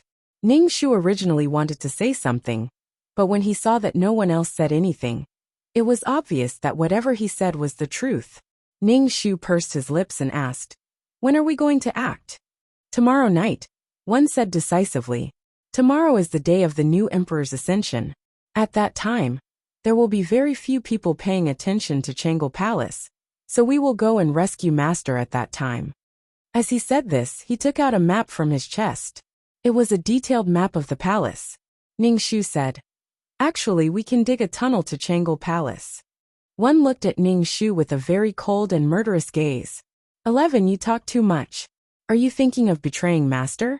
After the Dog Emperor ascends the throne, he will definitely kill Master. How long will it take to dig a tunnel? The other men of sacrifice looked at Ning Shu. Some of them even pulled out their swords, wanting to kill Ning Shu in one fell swoop. Ning Shu was speechless. Did she say something wrong? She was just giving an opinion. Remember, your life belongs to Master. Everything you have belongs to Master. The meaning of your existence is Master. One said coldly, "What you need to do now is to rescue Master, even if it means using your life." Ning Shu's heart skipped a beat. She looked at the other people's expressions and suddenly understood why 11 had sacrificed half or more of her soul to save Xian Hongyu. It was because the value of her existence was Xian Hongyu.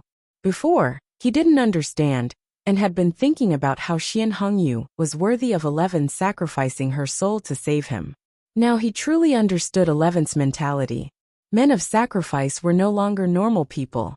They were used to being assigned tasks by their master, and then they would not hesitate to sacrifice their lives for the task. This was their spiritual support. If the spiritual support fell, where would they go? They were used to being assigned tasks. If one day, the person assigned to them was no longer around, they would be terrified and at a loss of what to do. With their hands stained with blood, the ruthless men of sacrifice could no longer live the lives of ordinary people. Their every move was different from ordinary people. Standing under the sun, they could be distinguished at a glance. Xian Hongyu's attitude towards 11 was to treat her as a tool. Even if he had to abandon her, 11 could not abandon Xian Hongyu. Ning Shu sighed in his heart and said, "This subordinate is just too worried about Master." One looked coldly at Ning Shu and began to assign tasks. They were obviously going to die, but Ning Shu could only watch and not say a word. How could the few people in their house be enough for the Imperial Guards to kill? One's plan was to create a diversion. First, they would send some people to assassinate Xian Xiaotian, to attract the attention of the palace guards. Then, some people would go to Changle Palace to save Xian Hongyu. Those who were assigned to assassinate Xian Xiaotian were basically going to die to attract the attention of the guards. However, they did not have any expression on their faces and calmly accepted the task. This made Ning Shu gulp. Being afraid of death was an instinct. Were these people not even afraid of death? After the mission was assigned, Ning Shu was the only one left who hadn't been assigned a mission. Ning Shu asked, "Where is my mission?" One looked coldly at Ning Shu, his eyes flashing with killing intent. Ning Shu suddenly had a bad feeling. He suppressed his desire to run and asked curiously, "What's wrong?" "Tie her up," one said coldly. Immediately, someone came forward and pressed Ning Shu down with his hands behind his back. Ning Shu used all his strength to break free from their control and pulled out his sword to confront them. "Did I do something wrong? Why are you tying me up?" Ning Shu was very puzzled. One looked coldly at Ning Shu and said, "I suspect that you have already betrayed Master." Ning Shu, huh? She betrayed Xian Hongyu? How did she not know? In order to prevent you from leaking this mission, you can't go. One took out a bow from his waist and pointed an arrow at Ning Shu's head. "I originally wanted to capture you and let Master punish you after we rescue him. But now I can't tolerate you." Ning Shu was speechless. He was accusing her of betraying Xian Hongyu for no reason. Where was the evidence?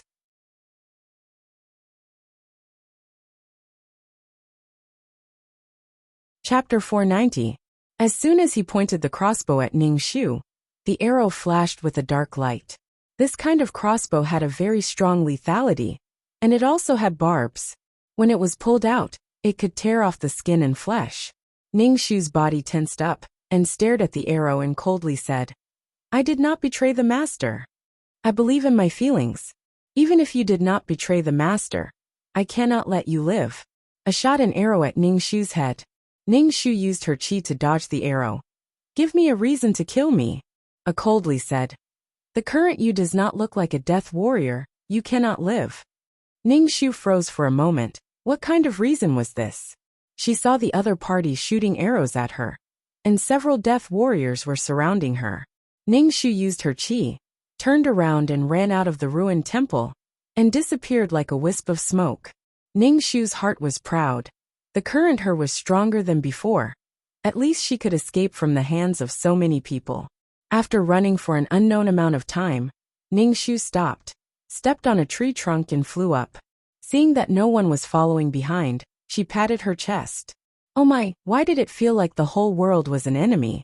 Xian Shaoqian wanted to kill her, and now Xian Hongyu's death warriors also wanted to kill her. When she said that she did not look like a death warrior anymore, Ning Shu patted her mouth. Who told you to talk too much? Death warriors did not have their own thoughts. They only needed to unswervingly carry out the master's orders. She and 11 were not the same person. She did not go through the death warrior's training, and her mental state was not the same. She and 11 were not the same person, and there would be subtle differences. Sometimes a person's subconscious actions could not be changed. Since they wanted to save people, then go save them. Saving people with such fanfare was no different from sending people to their deaths. It was meaningless. Ning Shu thought that under the premise that her life was not in danger, she would only think of saving people. Ning Shu did not enter the city directly. Instead, he sat on a tree branch and cultivated for the entire night. He only returned at dawn. As soon as he arrived at the city gate, Ning Shu was stunned.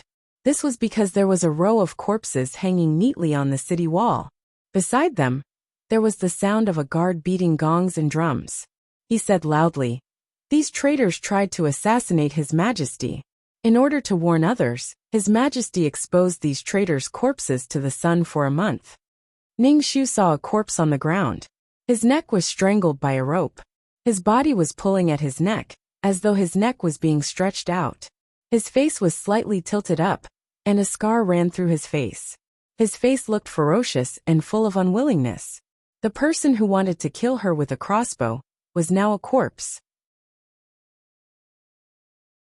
In this society where the imperial power was supreme and lives were worthless, they should have been completely wiped out. Ning Shu glanced at them and retracted her gaze before entering the city. He didn't know how Xian Hongyu was doing now. Did he know that so many death warriors had died to save him? But even if he knew, he probably wouldn't care.